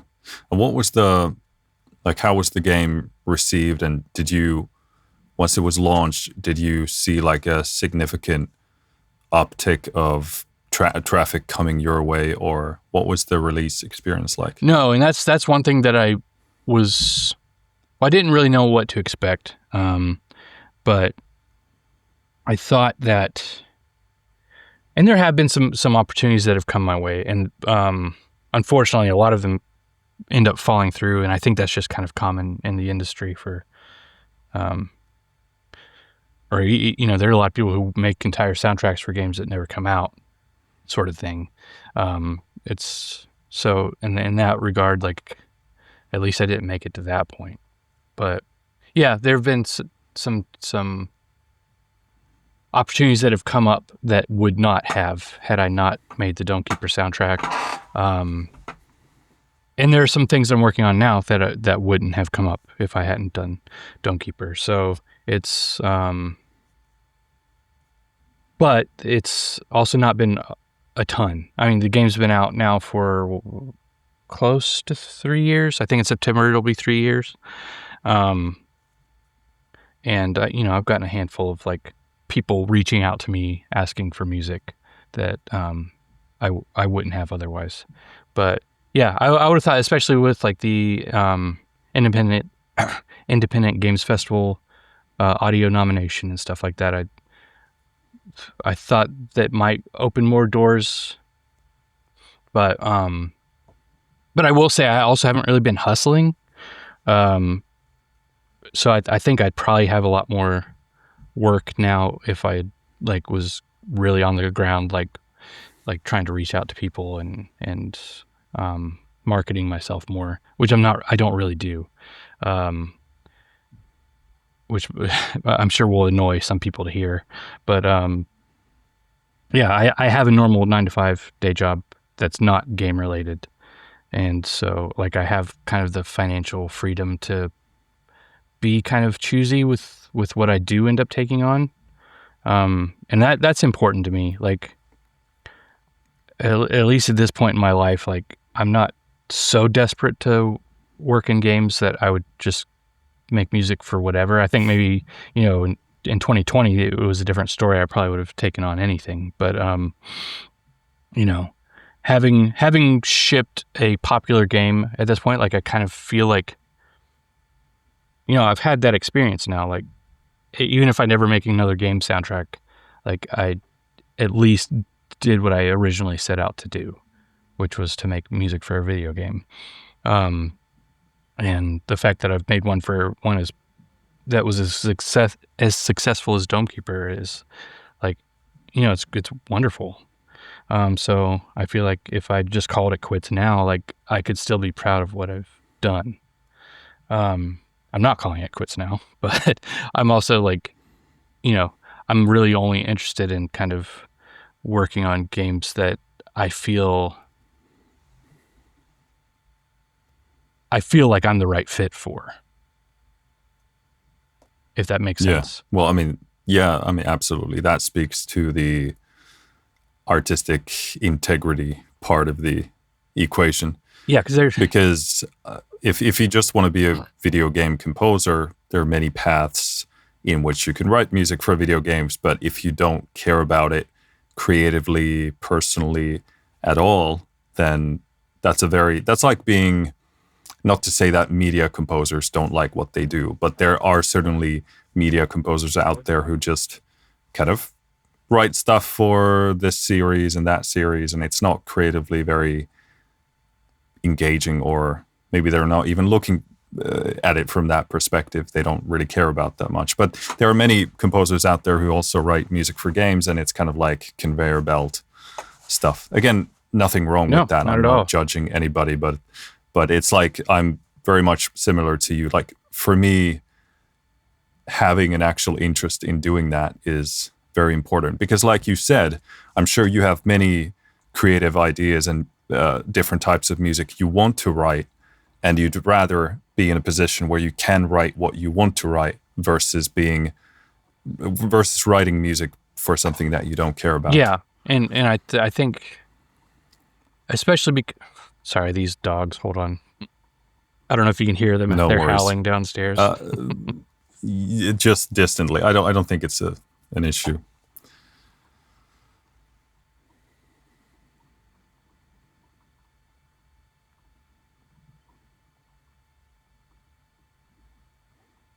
Sorry, just going to shut the door. Yeah, apologies. No worries. Yeah, I was going to say that I don't have any formal music training. So my music theory is very spotty out at best. I mostly work off of instinct and just, and for having made music for the past 30 years, like I just kind of rely on that more than all that's to say is like there if I took on music jobs from anyone, there's a distinct possibility of me being unable to make the type of music that they want. Like if they want like a really kind of jazzy soundtrack or like a really orchestral soundtrack, like I'm just not the right composer for that type of music. I could take it on and then deliver something disappointing, or they could, find somebody else. And so I already know that about myself. And so like having the financial freedom from just having a normal day job that I don't care about, like gives me the opportunity I don't take on as much music work as maybe I would even want to, but the stuff that I do end up working on is stuff that I know I can make something that's going to be of value to the developers that brought me on. Yeah. What are your thoughts about, like, based on your experience so far, what are your sort of general thoughts on the video game industry right now? Like, are there maybe some key observations or thoughts that, linger on your mind right now? I don't mean like you don't need to give like a complete analysis of the situation. Yeah, and I don't think I'd be the right person to do that anyway. My experience is fairly limited, just from not having been in the business that long, and B, like being pretty much just, I'm just a musician. Like I don't really do a whole lot of integration or anything like that. Like I just make the music and I hand the files over to the devs. So but that said, like I do observe, it's easy to observe things, and I've met a lot of people in the industry now, and I've gone to industry events like GDC or PAX and stuff like that I wouldn't have otherwise gone to had I not been involved in Domekeeper. And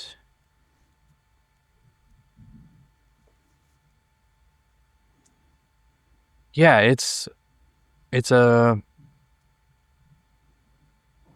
trying to think of like a way to kind of succinctly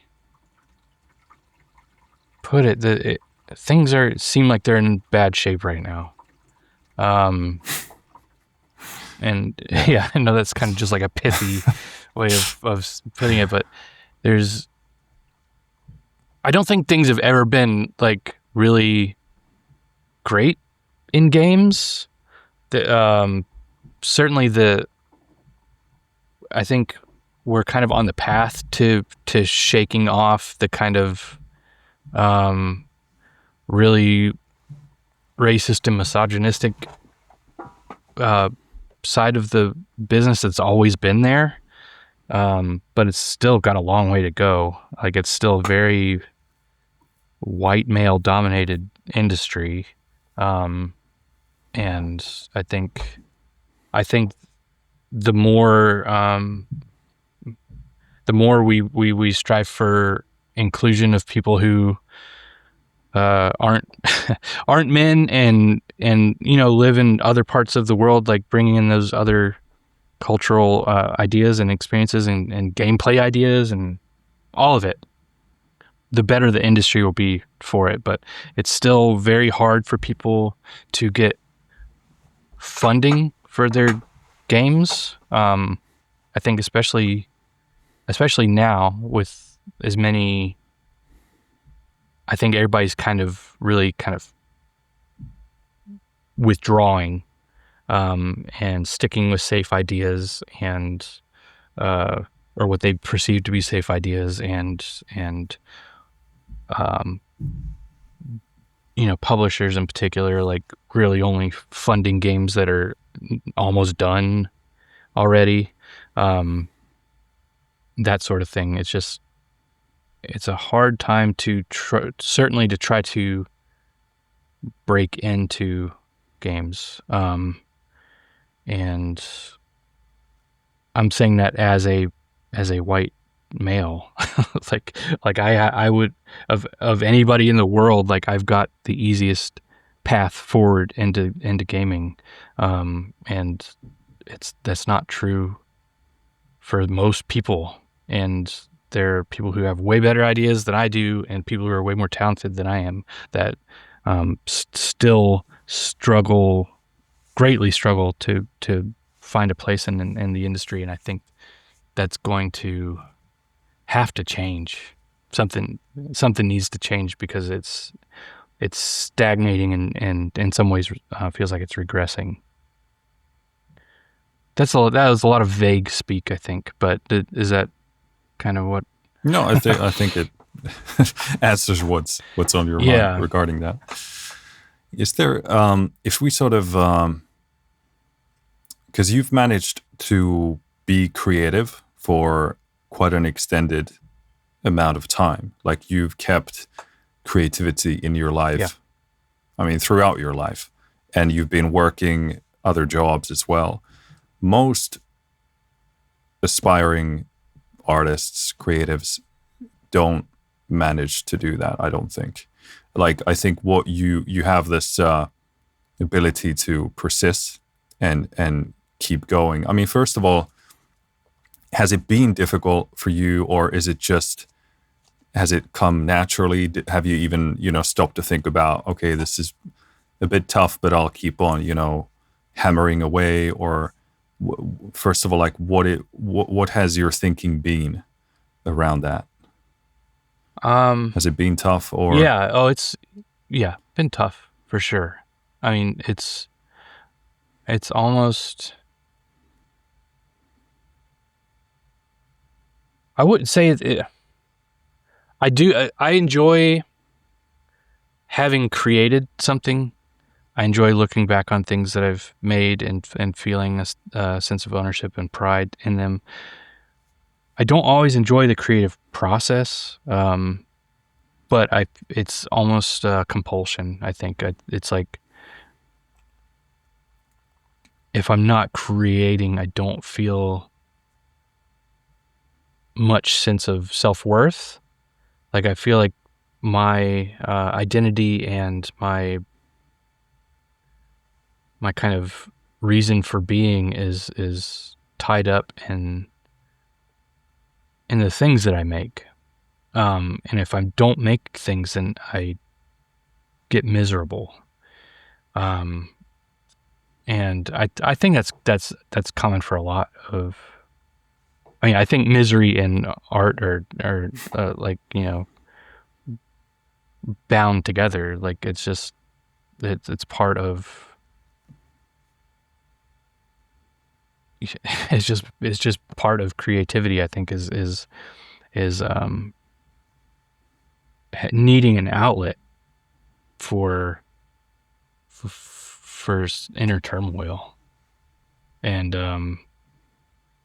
yeah, and I've definitely experienced that. I continue to experience that. It's just, in varying degrees, and sometimes it just ends up manifesting as just depression where you can't really create. And it's I've gotten to the point now where I understand it when it happens, and I allow myself to just kind of roll with it and not feel bad if I can't sit down at the computer or sit down with my guitar and make something. To just kind of, I know it'll pass, but sometimes you can take that angst and sadness or misery or whatever it is, and you can channel it, and and those are the times when c.layne albums get made and stuff like that. So it's I wouldn't say it's all doom and gloom either, because it's not. There can be plenty of joy to be had, and just like positive, happy energy that goes into creating something. But it's all all things in balance. Yeah, I mean, it's definitely interesting in the sense that the sort of a curse of having to create can become a sort of a blessing in the long run if you keep answering its call and getting back to it. So it's a very interesting thing, because the curse can sort of having to create something can create misery in the here and now, but it's a force that forces you. I can't say force, because not everybody chooses to follow that, unfortunately, and then a bunch of bad life choices can happen, or outcomes can happen. But if you stick with it, then it's a thing that can sort of bring you back to the workbench again and again, and it's kind of a built-in mechanism of forcing you to at least try, get back to the workbench and hopefully grow and develop. So it's a really interesting thing in that way. Is there like you said you had a bunch of musician friends in your life as well. Are there any sort of cases where you saw that somebody had talent and they could have easily gone off and done a creative career as a thing, but didn't? And did you notice like a story or a narrative or a reason why they let the creativity go? Yeah, definitely. I think it's actually probably more common than not that people I've worked with musically in the past aren't really active in music anymore. Some really talented and creative people who, they moved on for whatever reason. Is there any kind of narrative that ties them together? I don't think so, other than just life happening. I think that making space for creativity it has to be intentional. It has to be intentional, and it has to be persistent, because life will always get in the way. Like I said, I create because I feel like I have to. It's kind of like a necessity for me, because I feel like if I don't, I just kind of disintegrate or something. Yeah. But I don't think everybody feels that way. Even if they do have that proclivity for music and for being creative, that if you let life, jobs, families, whatever it is, if you let it, it will absolutely consume 100% of your time. And so you have to be intentional about carving out space for yourself to create. And part of me definitely feels sad because I've known some really incredible songwriters that, they worked really hard on it through their 20s or whatever, and then you get married or you start getting more responsibilities at your job, and you kind of just set it aside. And then I think the longer you're away from it, the harder it is to you have to do a lot of work to get back to where you were. It's like working out or something. It's like if you take the holidays off and you eat a bunch of cake and stuff, and like just getting back to where you were before you took that break, not even to mention progressing past that, it's enough to almost dissuade you from trying and just kind of letting yourself not do it anymore. And so Yeah. I think that's really what happens, is just it's a matter of prioritizing creativity and if somebody doesn't prioritize that anymore, I don't think that's necessarily a bad thing. It makes me feel sad because I don't get to hear any more of their music, but like, everybody's on their it's a cliche, but everybody's on their own path, like if they really felt like it was something they had to do, then they would do it. I hope. Yeah. Well, that's a really tough one, because some people have the feeling inside that this is what I want to do, and this is kind of what I have to do, but they are so stuck in the loop of their life, and they find it, like you said, it's very difficult to break patterns and start new behaviors. Yeah. It's always super difficult. And I think if somebody is listening who still has that spark but doesn't know how to make it happen, or if it's even possible,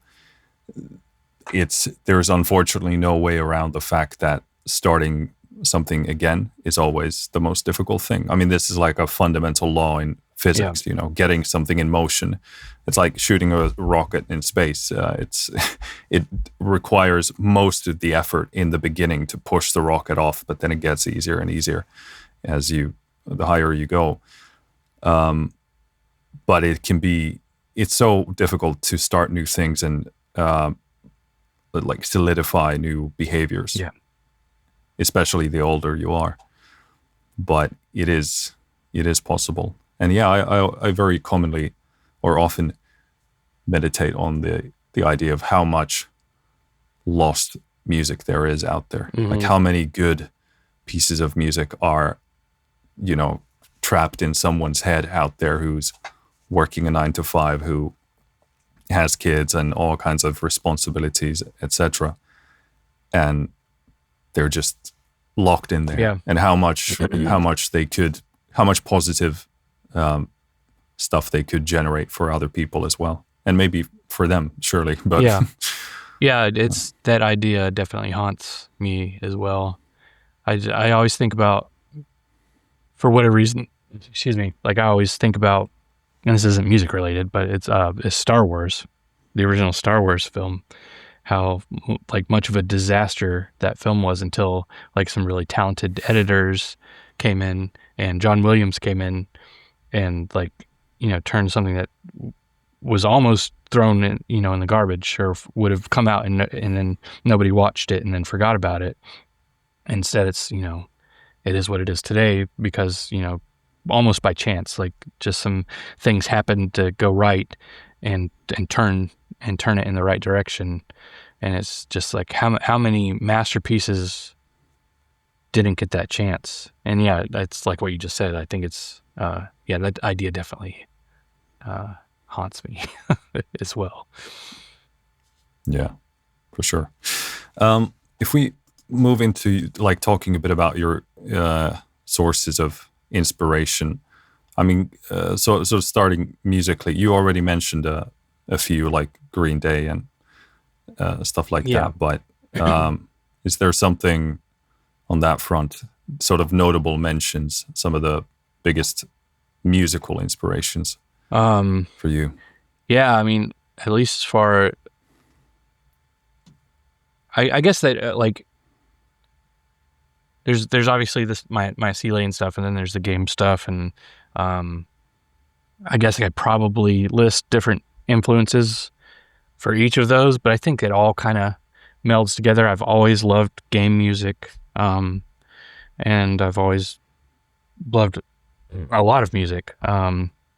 I love listening to lots of, international music, especially the past 10 years or so. I've been like really into lots of African music and South American music and Japanese stuff, and just stuff from all over the place. And then of course, kind of Japanese game composers. They for a long time they were the only game composers. So yeah, I'd say as far as just kind of like pop music goes, like I think I already mentioned Radiohead, I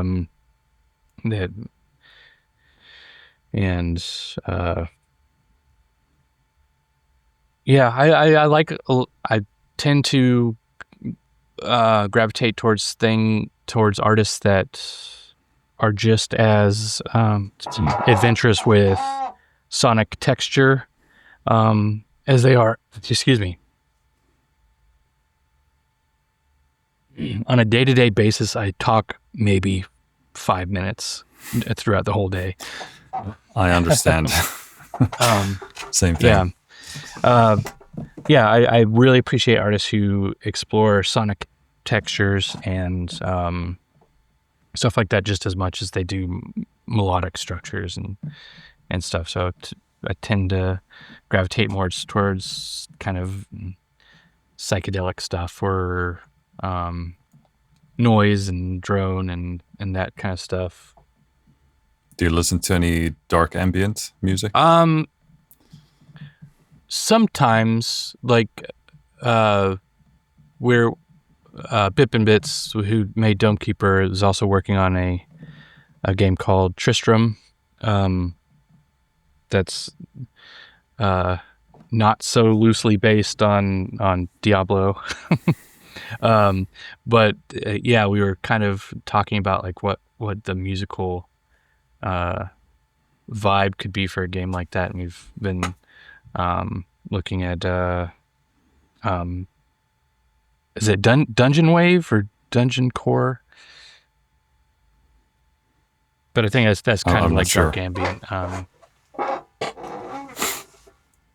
not sure. Yeah, Dungeon Wave. What would that? Or Dungeon Synth music. That's kind of. I think that could probably be classified under dark ambient. Did you have a particular artist you were thinking of? No, I'm probably. I mean, when I think about dark ambient, I sort of think about more like sort of dark cinematic. They're basically just like mostly sort of soundscapes. Mm-hmm. They're like very like drone heavy and sort of building and shifting. There is a dark ambient music label called Cryo Chamber, mm-hmm. and they are probably what I would I mean, these definitions mean different things for a lot of Yeah. people, but when I think about dark ambient, probably their sort of approach and definition of that is probably what I'm most centrally thinking about. Yeah. But it's musically usually very sparse, a lot of space. Everything is like very dark toned and cinematic and sort of, you know, shifting. But there's obviously variety in that genre as well. But if you're looking for like inspiration or references in that category, I would check out Cryo Chamber. It's like a label. They have this model where they brand quite heavily around the label. So kind of Cryo Chamber tends to be more known than the individual artists. Yeah. And at least to my understanding, they do it so that they can build a bigger awareness and brand around dark ambient overall. But so I don't blame them in that sense. Yeah, I think it's pretty common with more, like kind of electronica, or like I know a lot of vaporwave is kind of like that as well, where it's really more about the kind of collection of artists than about any particular artist. Yeah. Not to say they don't, you know, squash the identity of the artist either, but it's sort of all of the branding and selling is very much happening under the label umbrella, I would say. But it's good in the sense that they release a lot of like, what would you call it? Like mixes, in the sense that there's a bunch of different, like playlists, essentially, where there's a bunch of different artists in one YouTube video, for example, or like a playlist or something like that. So in a way, it does help the artists because there's a lot of crossover, coming from one artist to another, and so it helps the artists in that sense for sure. But yeah, I mean that's probably my sort of definition and idea of dark ambient. I do have one album in that style myself, which I'm actually quite fond of. But to me, it's super calming. Like it actually calms down my nervous system. I'm sure a lot of people would say, wow, that's super depressing. And how can you listen to that? But I feel at peace when I listen to that. I don't know what that says about my psyche, but it is what it is. Yeah. No, I totally understand that. But yeah, I know, and I thought I should like make a list of influences and stuff, and I did put down a couple of like composers and stuff, but I didn't think about the other half of all the like international music and stuff that have gotten really into. I'm actually quite interested in knowing the Japanese composers. Yeah, I mean, well, so I mean, I think obviously Nobuo Uematsu is best ever. Yeah, I don't think he's my favorite composer. I don't think you can make game music and not list him as a primary influence. I mean, if not a primary influence, then certainly a secondary. Like if he doesn't influence you directly, he's absolutely influenced somebody who influenced you. Yeah, I mean those Final Fantasy soundtracks are, you know, they're classics and almost untouchable. So, but yeah, I mean, especially at least to me personally, like the PlayStation trilogy is, because Final Fantasy VII was where like I came on board. Yeah, same. Yeah, I didn't really play RPGs before that. I remember seeing, you know, I had Nintendo Power and stuff. Like I remember when Final Fantasy VI, well, it was called Final Fantasy III in the US, but I remember when that came out and just looking at the screenshots and just not understanding why somebody would want to play a game where you're just in menus all the time. But like Final Fantasy VII was, I think the cinematics, at least in 1997, like the visuals of that game were kind of revolutionary, and that was kind of what finally got me on board. And then once you're playing the game and you're in the battle system, like navigating the menus and start feeling that tension, like it starts to click better than it ever could just looking at screenshots. So yeah, it was definitely those 3 games that like kind of got me into that type of game at that point. So those 3 soundtracks in particular are really special to me. But also was Sakimoto, Hitoshi Sakimoto, who did the soundtrack for Final Fantasy 12, which is like a completely different style of. It almost feels Star Warsy, like kind of John Williamsy, in a way. So it's way different than Uematsu, but I really love the Final Fantasy 12 soundtrack. But yeah, I don't know. I mean, like I said, I've been playing gaming since the original NES, so like there's so many game soundtracks. Yeah, too many to mention. Like, is there I was just saying, what a couple that stick out to me for some reason are by Soya Oka, who did the original Mario Kart soundtrack, and she also did SimCity on the Super Nintendo. There's some ineffable quality to her compositions that I don't really know how to describe what's special about them, other than they're just really unique. Yeah. Is there anything sort of like outside of music that inspires you specifically? Any sort of notable things that you've noticed?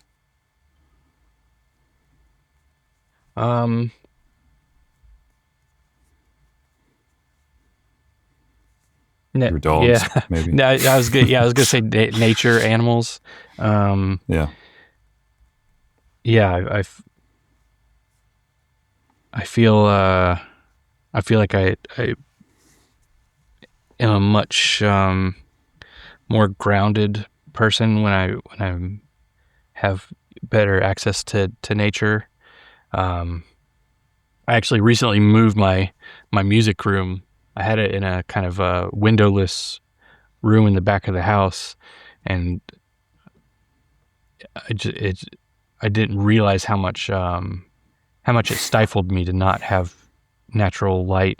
And now I've moved in here and I can look out the window and see trees and stuff, and it's much more conducive to just getting my brain switched on.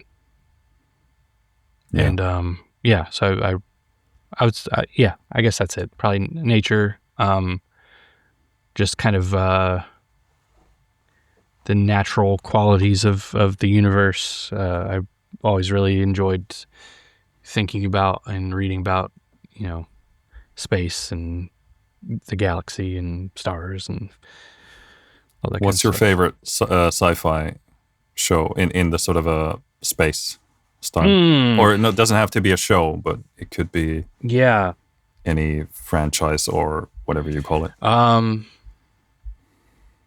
I thought the Dune movies were incredible. I read the first novel and it just didn't click with me. I really love the movies, but I also love Denis Villeneuve, his style of directing in general. So also like Arrival and Blade Runner 2049 are kind of up there as well.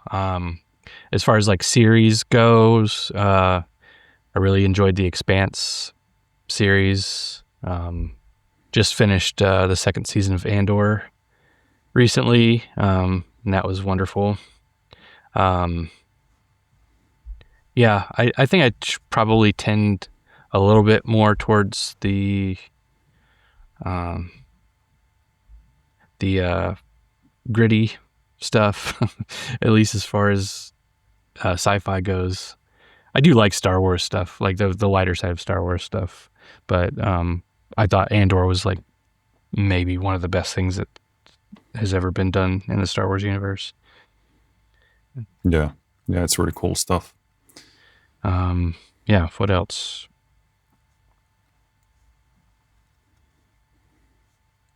yeah, I could probably think of a lot of things, but drawing Yeah, a blank at the cool. moment. Yeah. Is there to sort of understand a bit of the um, your setup? Like, are you sort of, do you have like a, well, first of all, what do you use to create your music? Is it like a minimal setup? What kind of gear do you actually Yeah, my use setup is to? fairly minimal, at least as far as like the number of things that I use is pretty small. It's not like necessarily a cheap setup. I've got, my laptop running Ableton 12. And that's my primary DAW that I've been using since 2011 or so. So I'm pretty familiar with that one at this point. And then I've got it in, it's hard to move this camera around, but got a Push 2 that I use, and that's what I do a lot of my game music stuff with. And then I've got my my guitars back there. That's pretty much it. Like I do most of the stuff in Ableton unless it's a guitar. Yeah. And do you mix with headphones or speakers or a mix of the two? I do both. Yeah, I don't like relying on one or the other just because I've been burned by that in the past. Like I feel like there's always some range of frequencies that are either getting not represented enough or overrepresented, depending on what speakers you're using. Even if it's like a really nice studio monitor, like I feel like there's still something you're not going to catch if you're only using one set of speakers to. I mean, my stress test is my car. Like anytime I've got a mix that I feel like is a final mix, I'll go and listen to it in my car because it doesn't have a great sound system in it. So if it sounds good in there, like I feel pretty comfortable with making it the final mix. But yeah, I'll switch back and forth between monitors and headphones, depending on what I'm doing. Are you on the sort of music tech front and mixing? Are you completely self-taught? Did you just sort of throughout the years accrue different skills and techniques? Yeah, and I still don't think I'm a very good producer, but I've gotten, especially since I've started doing game music and like, okay, these guys are actually going to pay me for what I'm making here, so I need to like I need to at least put a little bit of effort into making it sound nice.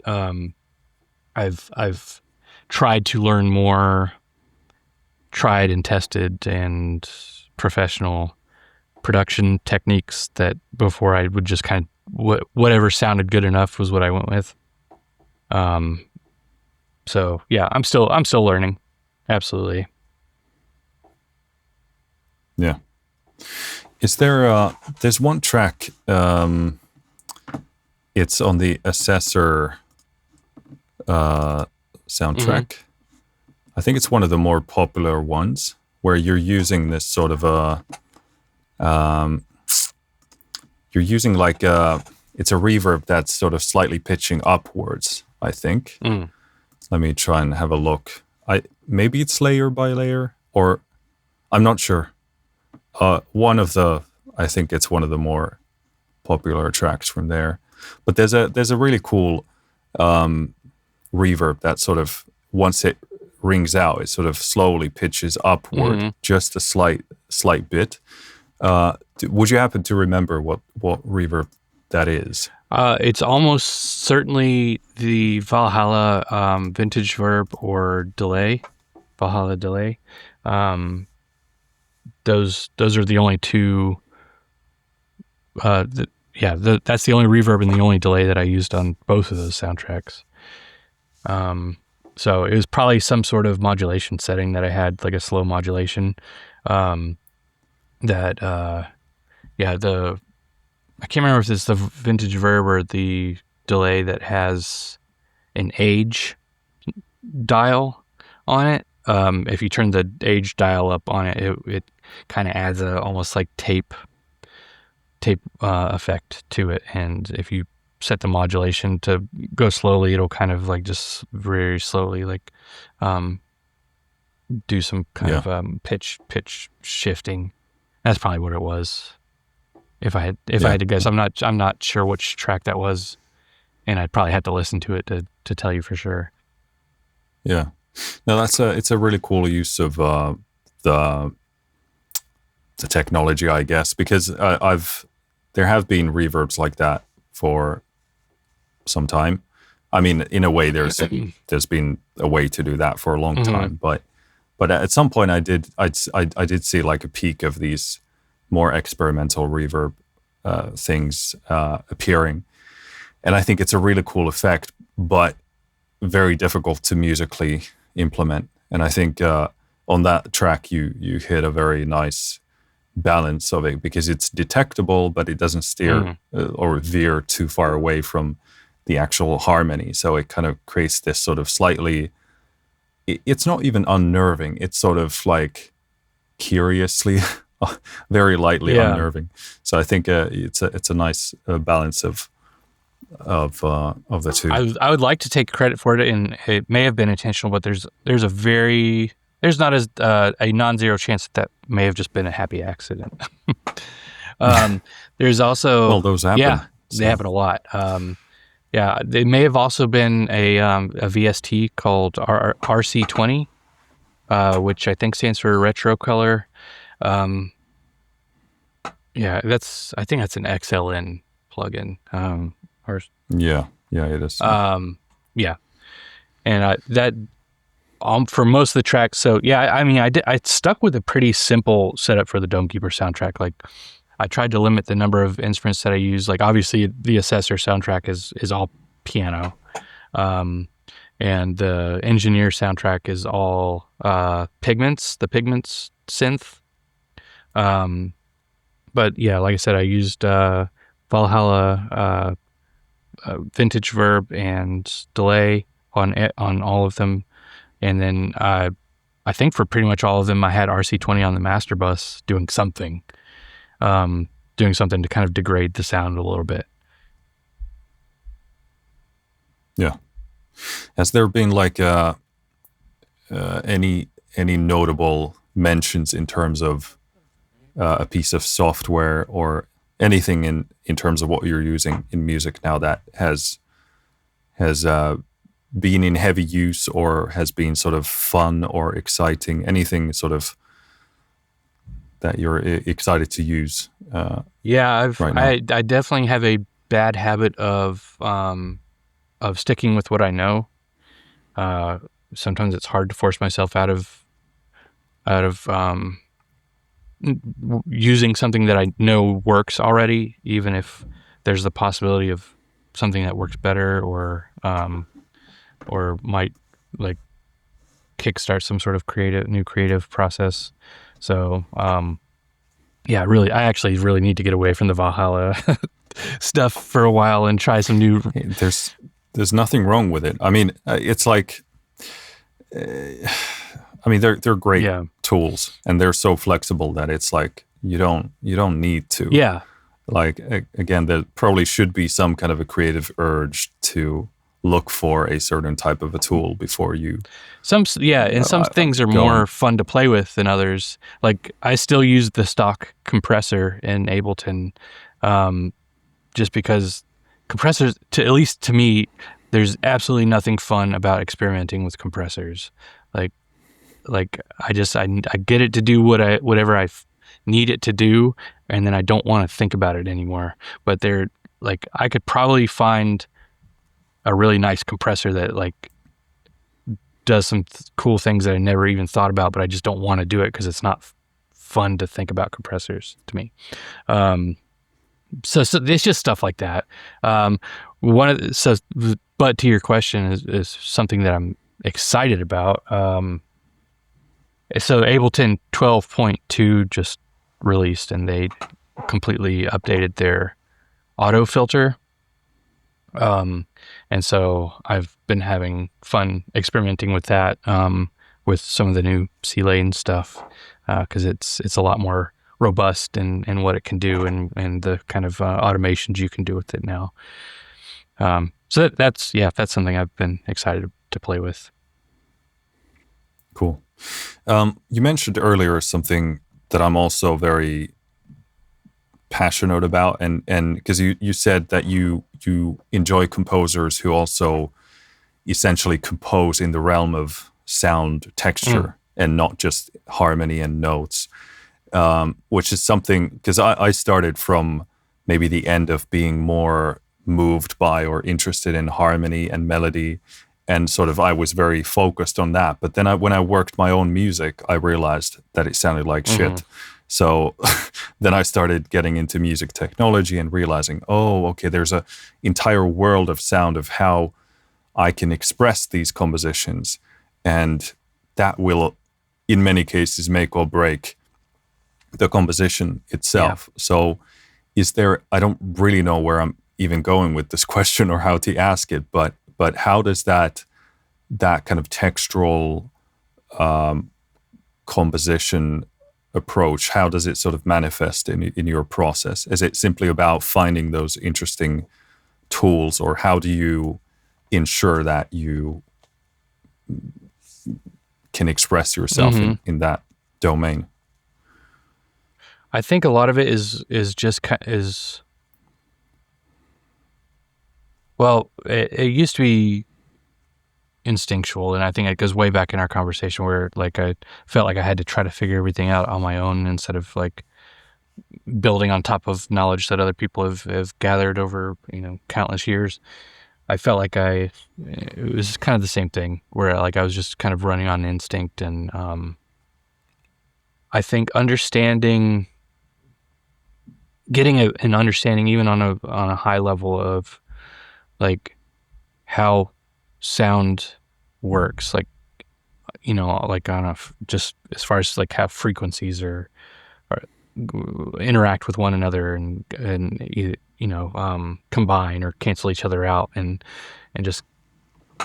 what what the different purposes of different waveforms are, and like wavetable synthesis and stuff like that. Just getting kind of a high level understanding of that helps a lot. You don't have to I don't think you even really have to get into the nitty gritty of like Wendy Carlos style, like hardcore synthesis, like just understanding how sounds work together and how frequencies work together goes a long way towards helping you create sounds that like pleasant sound design.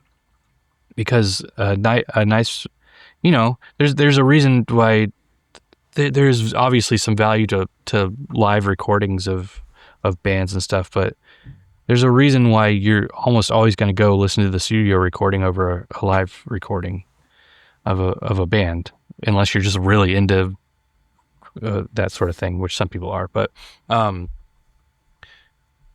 intentionality of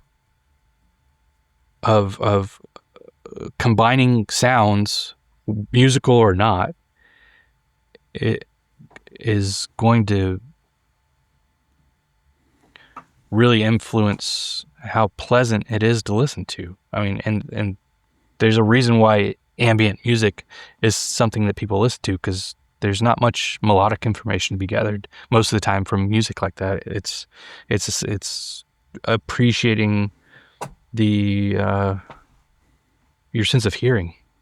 Like that's like just taking pleasure just from that input. And so, and I guess that's really what it comes down to, is just being intentional with the sonic landscape that you're creating. And it's at least as big a part of how enjoyable it is as the melodic element of it. Yeah. Relating to this, what is your sort of typical composition process like? Not that there has to be one, but even if you have multiple different approaches, how do you usually start writing? Does it start with an an idea that's sort of, again, abstract harmony or melody, or does it start with a sound, or is it a mix of both? I would say with game music, it tends to. I won't even say with game music. With music that I'm not making on the guitar, it's almost always finding interesting sounds first, and then trying to figure out if I can do anything melodically interesting with those cool sounds that I've made or found. But I'm also a noodler. Like I'll either put like a drum loop on or something, and just noodle until something cool pops out. And then, like if I'm working on the push, like Ableton will kind of, whether you tell it to record or not, it will kind of always keep track of the last however long of MIDI inputs that you've put into the DAW. And so you can just kind of noodle, and if you're like, oh yeah, that was really cool, you can go back and press a button and it will fill in what you've been playing for a while. And so that's how the melodic information often happens with my compositions, at least to start it. And then it's kind of a matter of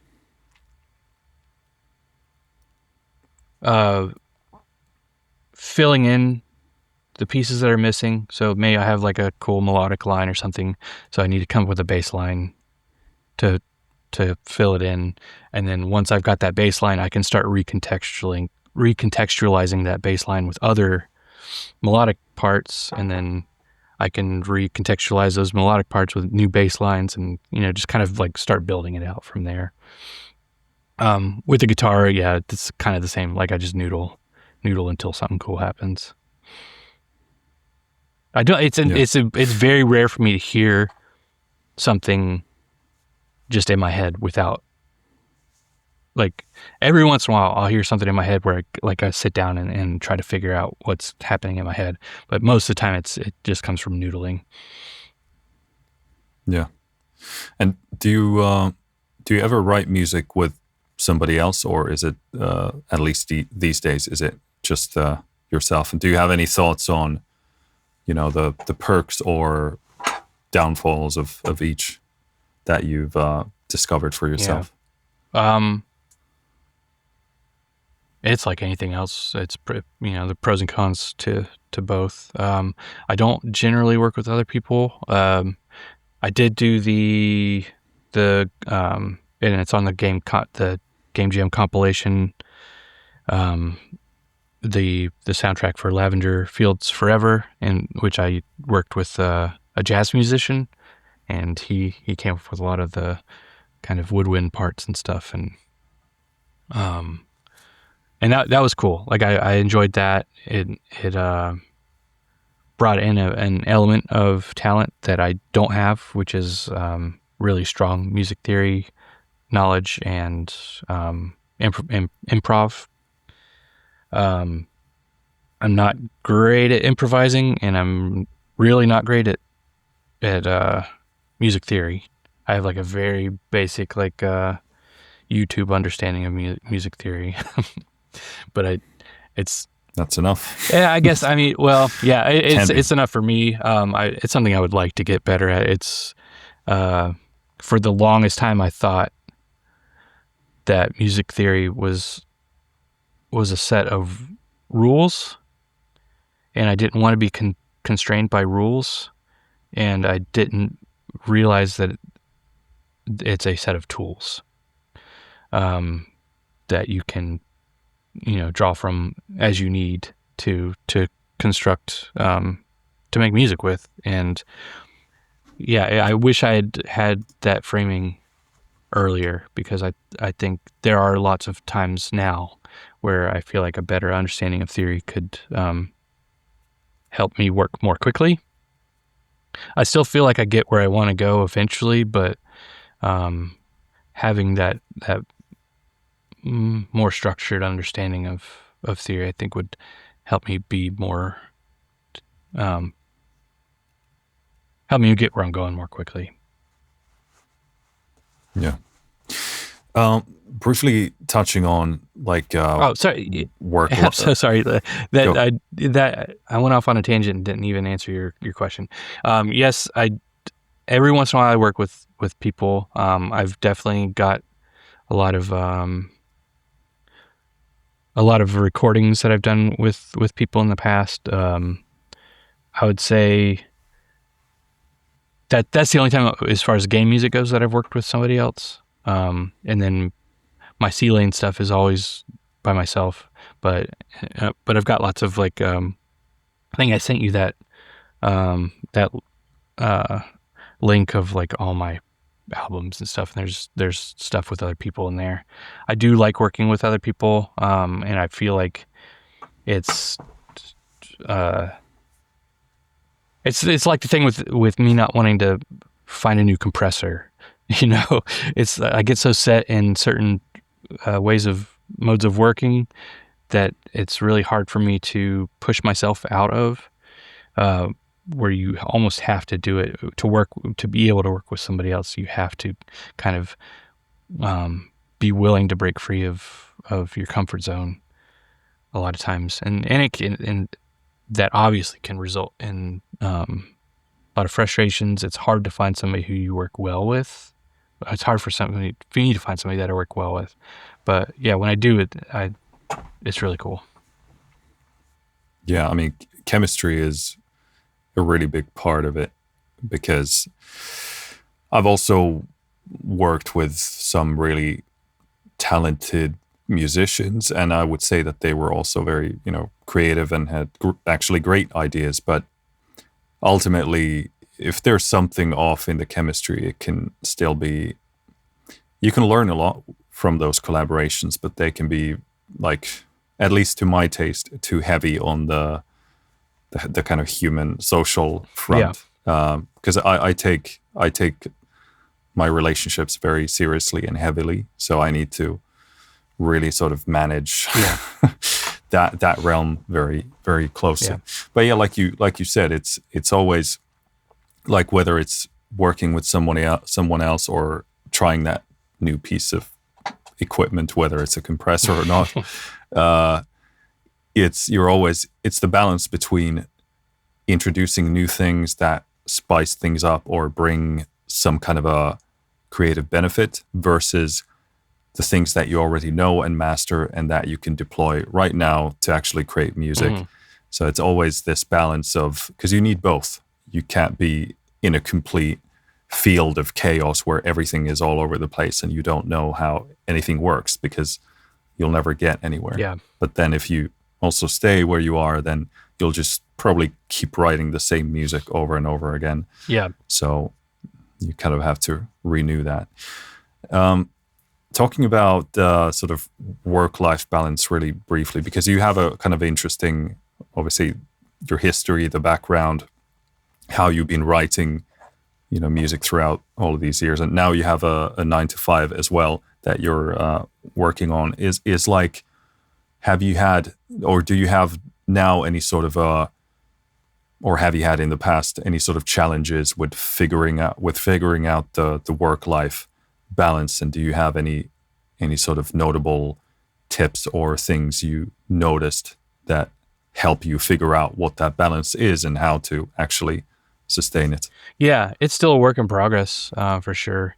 Like I think I briefly mentioned earlier, like when COVID hit, I started seeing a therapist, and she was specifically geared towards creative arts therapy.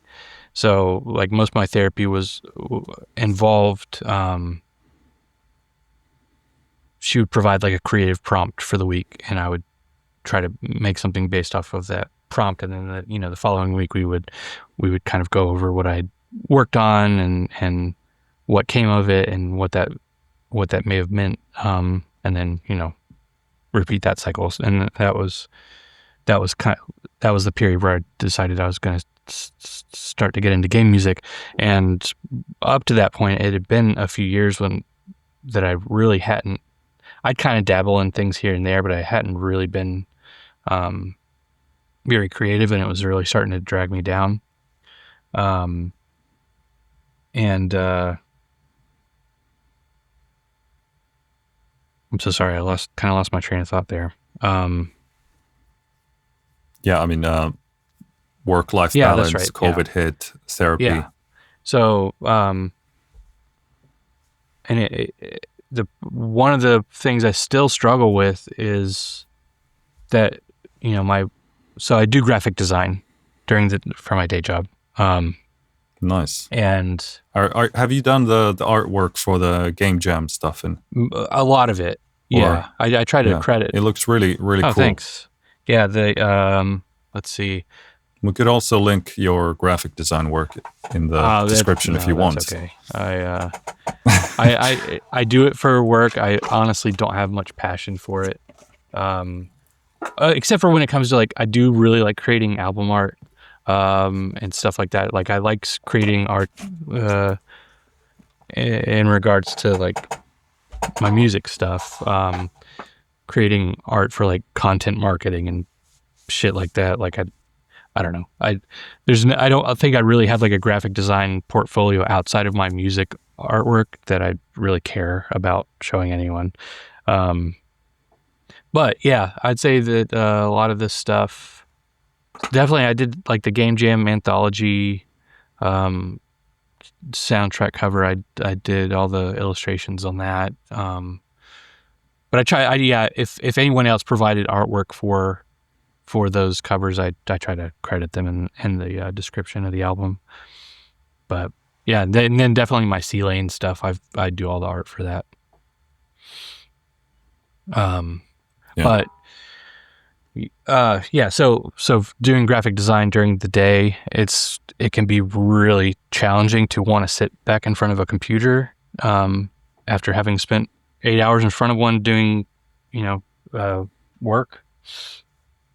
So my solution, and this is not even going to I'm really lucky in that I have a decent sized house where I can set up different areas, because it's just me and my wife and the dogs here. So there's room for me to kind of separate stuff away. And I realize that's not a luxury, not everybody's going to have, but I have my work computer and I moved it into that kind of cave room where I had my music stuff. Cause I'm okay not feeling inspired in there. But yeah, so I can shut that room off when I'm not at work. And then I've got, my music area that's on my laptop, and I have things arranged differently. I try to make sure the what's actually on my screen doesn't look similar to what I have on my screen at work. I try to make it a unique space so it doesn't feel like I'm sitting at the same computer that I do when I'm doing my day job. It's that, and I found that's really important for me to even want to work on music at all, is to make sure that I don't feel like I'm at work. And that has been a challenge to achieve, I would say. And so I guess if anybody who's even in a remotely similar situation to me, where they work at a computer all day and then still want to make music, is just find some way to change the atmosphere.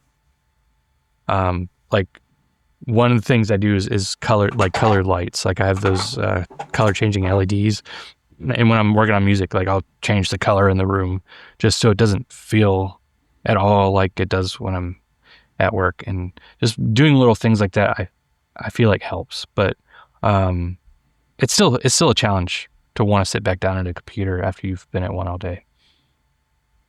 But that's how I make music. No, I could sit with an acoustic guitar off in another part of the house, but and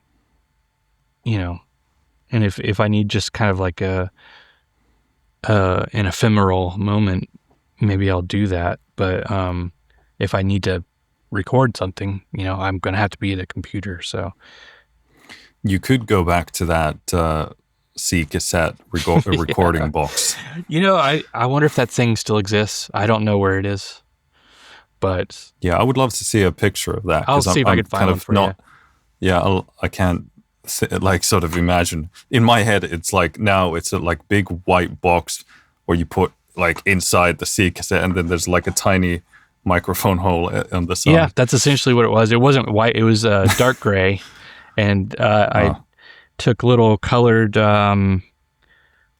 stickers. They were just little circles, I think, probably to like organize files or something. They were just like little colored circles, and I covered that thing in these like different colored polka dots. And so it ended up looking pretty weird by the end before. nice. But I'm sure I've got a picture of it somewhere.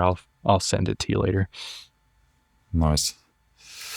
Cool. So, moving into like, we're gonna start wrapping up here, but just kind of touching on your like, what's up next? Like, what are your, what's your future looking like in terms of the music you're working on now, or maybe going to release in the near future? Yeah.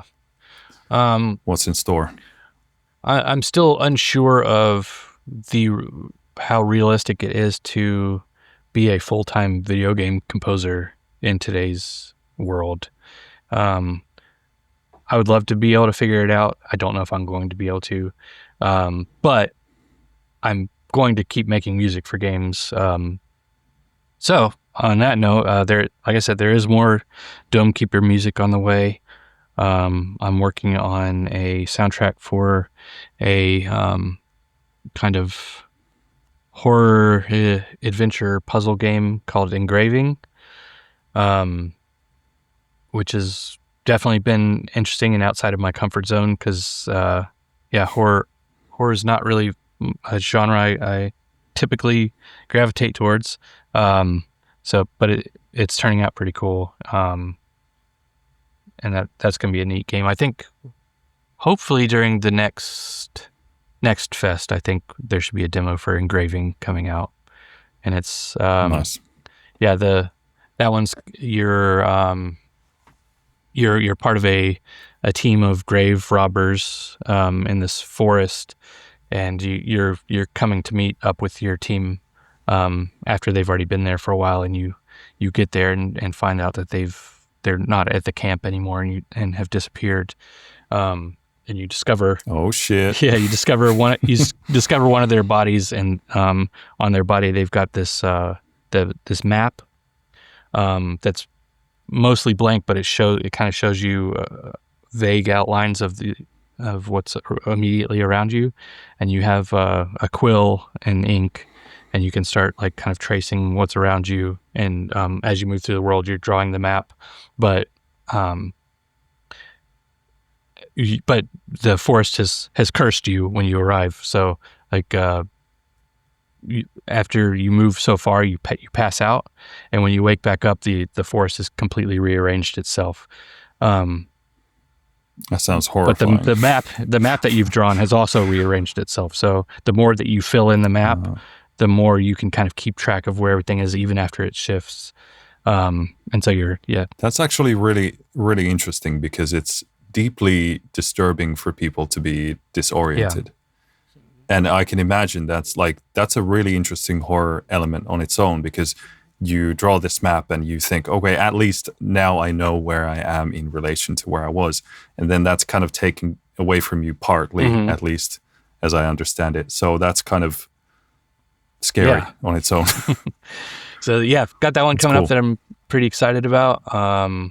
I've got a pretty good working relationship with Bip and Bits at this point, and they're working on so many games. It's kind of crazy. Like that's such a small a small game dev company is working on so many, but they've got I don't know if you've seen PVKK.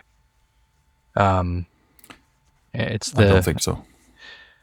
I'll see if I can say it. I can write it now. It's a long German word.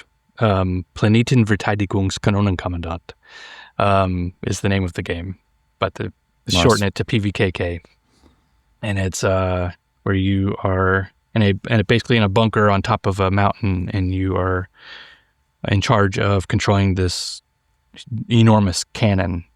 And so you're basically guarding over this kind of city below you in the valley, and they're alien invaders. So it's essentially kind of like Space Invaders, but the cannon that you operate is extremely complicated. So you're basically just in this cockpit, like pulling levers and calculating trajectories and adjusting for wind speed and like all this crazy stuff. Kind of inspired a little bit by Papers, Please. Just where you're like. Yeah. Really having like you're under extreme time pressure and trying to like get this cannon calibrated to be able to fire a shot and take out the spaceships. And I say all that, I'm not, at least at the moment, I'm not doing anything for that game. I am excited about it coming out though, because it looks really cool. But they've also got Tristram, which is the kind of Diablo inspired dungeon crawler, where instead of controlling the adventurers that are going through the dungeon, you're the mayor of the town. And so you're hiring the adventurers, sending them down into the dungeons, watching them as they, either die or are successful, and then kind of using their spoils to upgrade the town and stuff like that. So that's coming up, and I've started working on that. And then it's also Caravan, which is they're only making a prototype of Caravan, but it's still going to get a soundtrack. So that was actually what the first game jam that I did with Bip and Bits from the beginning. Like I said at the when I first joined the first game jam that Dome Romantik was made during, I wasn't actually part of their team until after the jam was over. But the next Ludum Dare, I joined their team, and so we made that game from scratch, and that was Caravan, and they've gotten a grant from the German government to make a prototype of that game. And that one's got a special place in my heart. So I'm excited to kind of see that get developed a little more. So yeah, got some stuff coming up for sure. By the way, are you like a big gamer now? Do you have enough time to actually play video games, and do you stay in the loop in terms of, actually playing? Yeah, I try to. I got a Switch too. So I've been, Nice. I played a little bit of the new Mario Kart, not a whole lot. Mostly I've been kind of revisiting Mario Odyssey lately, but I haven't been playing quite as much as I used to. But yeah, I still try to like keep up with what's going on and play like games that have gotten popular, like Balatro and stuff like that. Yeah. Is there anything on that front that has been a notable or an exciting game for you? Just for like, because I unfortunately don't have enough time to keep track as much as I want. Every once in a while something pushes through to my sphere, but just out of curiosity or interest, I would love to hear. I think the most at least the indie game that I've had the most fun with in the past year or so is probably Tactical Breach Wizards. Oh yeah. I really enjoyed that one. And I'm normally like, I know I talked a bit about Final Fantasy games earlier. These days I don't really like playing games that have that are really text heavy. I don't want to spend a whole lot of time reading stuff. I usually just like playing. And that Tactical Breach Wizards is quite text heavy, but I still really enjoyed it. It was really well written, and the text elements were kind of confined to like cutscene type stuff. So when the actual like puzzle element of the game is happening, you're not really having to read a bunch of text. So yeah, really enjoyed that one. That was actually a game that was before Domekeeper came out. I actually applied to be the composer for Tactical Breach Wizards, and obviously didn't get it. But I don't hold that against it. Yeah, I actually know the game because it obviously has the word breach in it. So when I was looking at our wish list ranking, I would see them. And then when we passed them, I was like, yes, because they were, for a long time, they were at the top of the Breach games. But yeah. And then of course Into the Breach is like a really cool game. Is one of my all-time favorites. Into the Breach. Yeah. So I'm a Breach game fan. You're a Breach Way fan. Hopefully soon enough. If we get you to play it. I don't know if we have any extra keys. I'm not sure. If we do, I'll try and hook you up. Yeah, that'd be awesome. Yeah, and of course we have the Discord, so I think we should still have like some testers there as well. But I'm guessing you don't have enough time to be a tester. Probably not. Yeah, yeah. Cool. Second to last question. What's your definition of an artist? And this doesn't have to be like a completely exhaustive definition, but it could be a definition or just something that sort of comes to the front of your mind as a sort of a first response, I guess.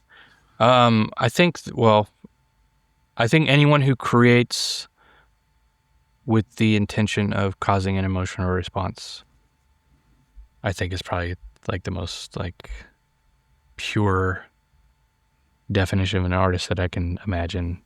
I think most of the time it's meant to create an emotional response in other people, but I don't think that's necessarily like required.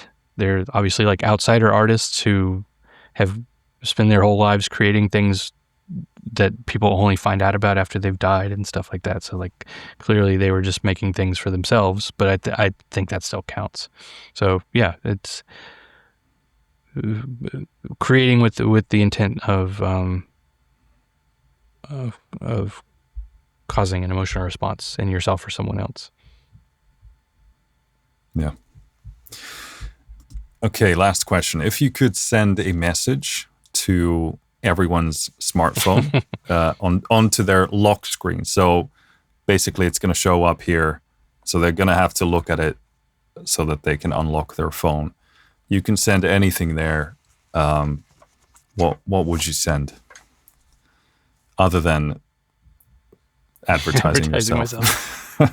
Which would be super smart, but assuming it's some kind of a message. You remember how it went with U2 when they forced everyone to download their album? So I thought about it literally today because I was listening to the Bono interview on Rogan's podcast. So I was literally thinking about it today. I was like, how did they think this was a good idea? Like, U2 is a big band, sure, but was it like on an iPod or something? No, iPhone. I think it was automatically downloaded to iTunes or something like that. Yeah, something like that. Or and like, iPhone, yes, it's a huge band, but your entire, like, the people you're selling to, it's going to be probably a minor percentage of people who care. Yeah. And it's like those who don't care, it's a bit annoying. Yeah. So in that case, I probably wouldn't be advertising to everyone in the world.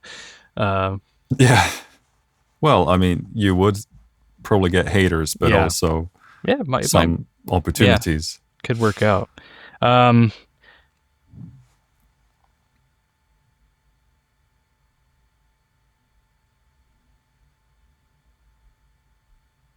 Yeah. You can take your time. It's a pretty it's like what do I want to say to everyone? Yeah. What do I want to say to everyone that would even make a difference? Obviously the world has no shortage of like major crises happening right now. And you can you don't have to boil it down to the specific sentence necessarily, but it could be like, what would it relate to, like as a general topic? I think I would just say,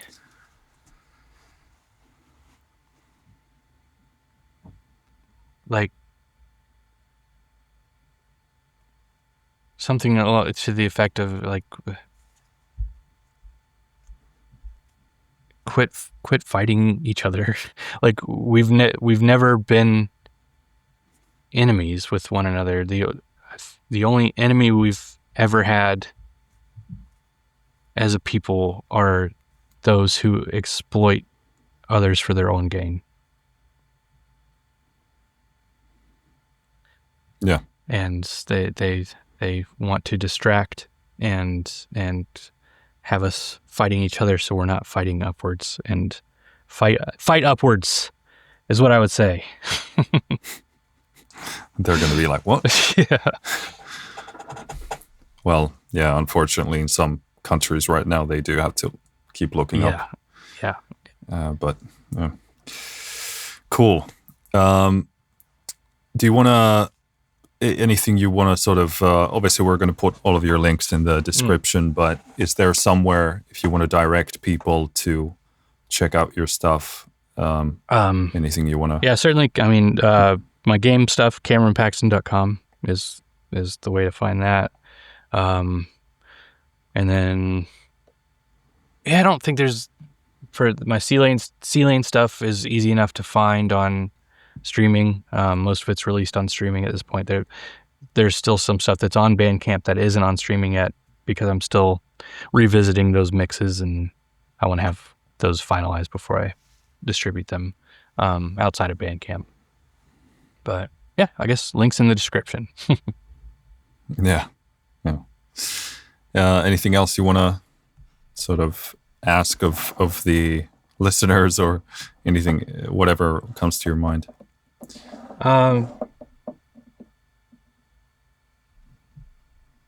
Don't be so hard on yourself.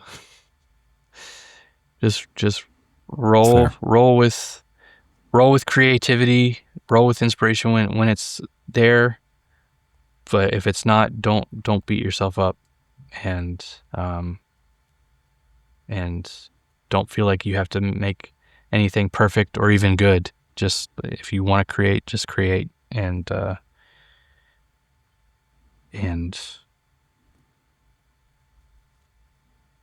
that's all you need to do. Like nobody is paying attention. Yeah, I mean, it's a big relief. It's like, is this next thing gonna turn out like big, and is anybody gonna hear it? And if it doesn't, then great, nobody heard it. Yeah. Because like they didn't hear you. Yeah. Balls it up, or even if you didn't mess it up, but it's, people are scared of putting stuff out there because it might suck or be bad. But it's like, if it is, then probably no one will hear.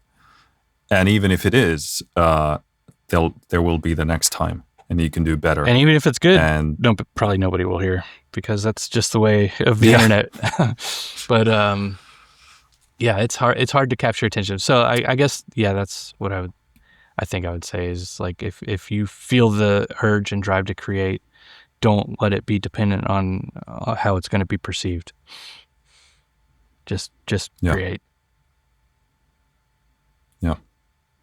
Cool. Well, it's been a pleasure getting to know you a bit and spending some of this time. Again, thanks for taking the time.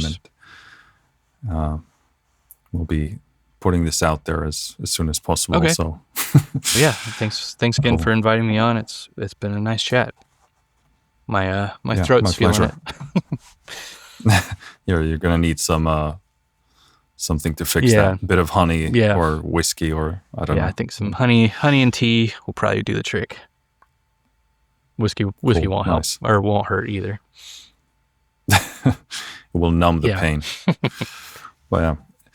But yeah, anyone listening, again, links to everything down in the description, so they can and should go listen to your music. I really like the Dome Keeper soundtrack, especially the Assessor is really cool stuff. Thank you so much. I enjoy that a lot, and I'll go check out your the c.layne stuff as well. I actually didn't discover that in my research prior to this, so it's going to be interesting to interesting to hear what that's like. Yeah, I think, like I said, I think Shark Week is probably like my overall mission statement that kind of encompasses elements of everything that I've done.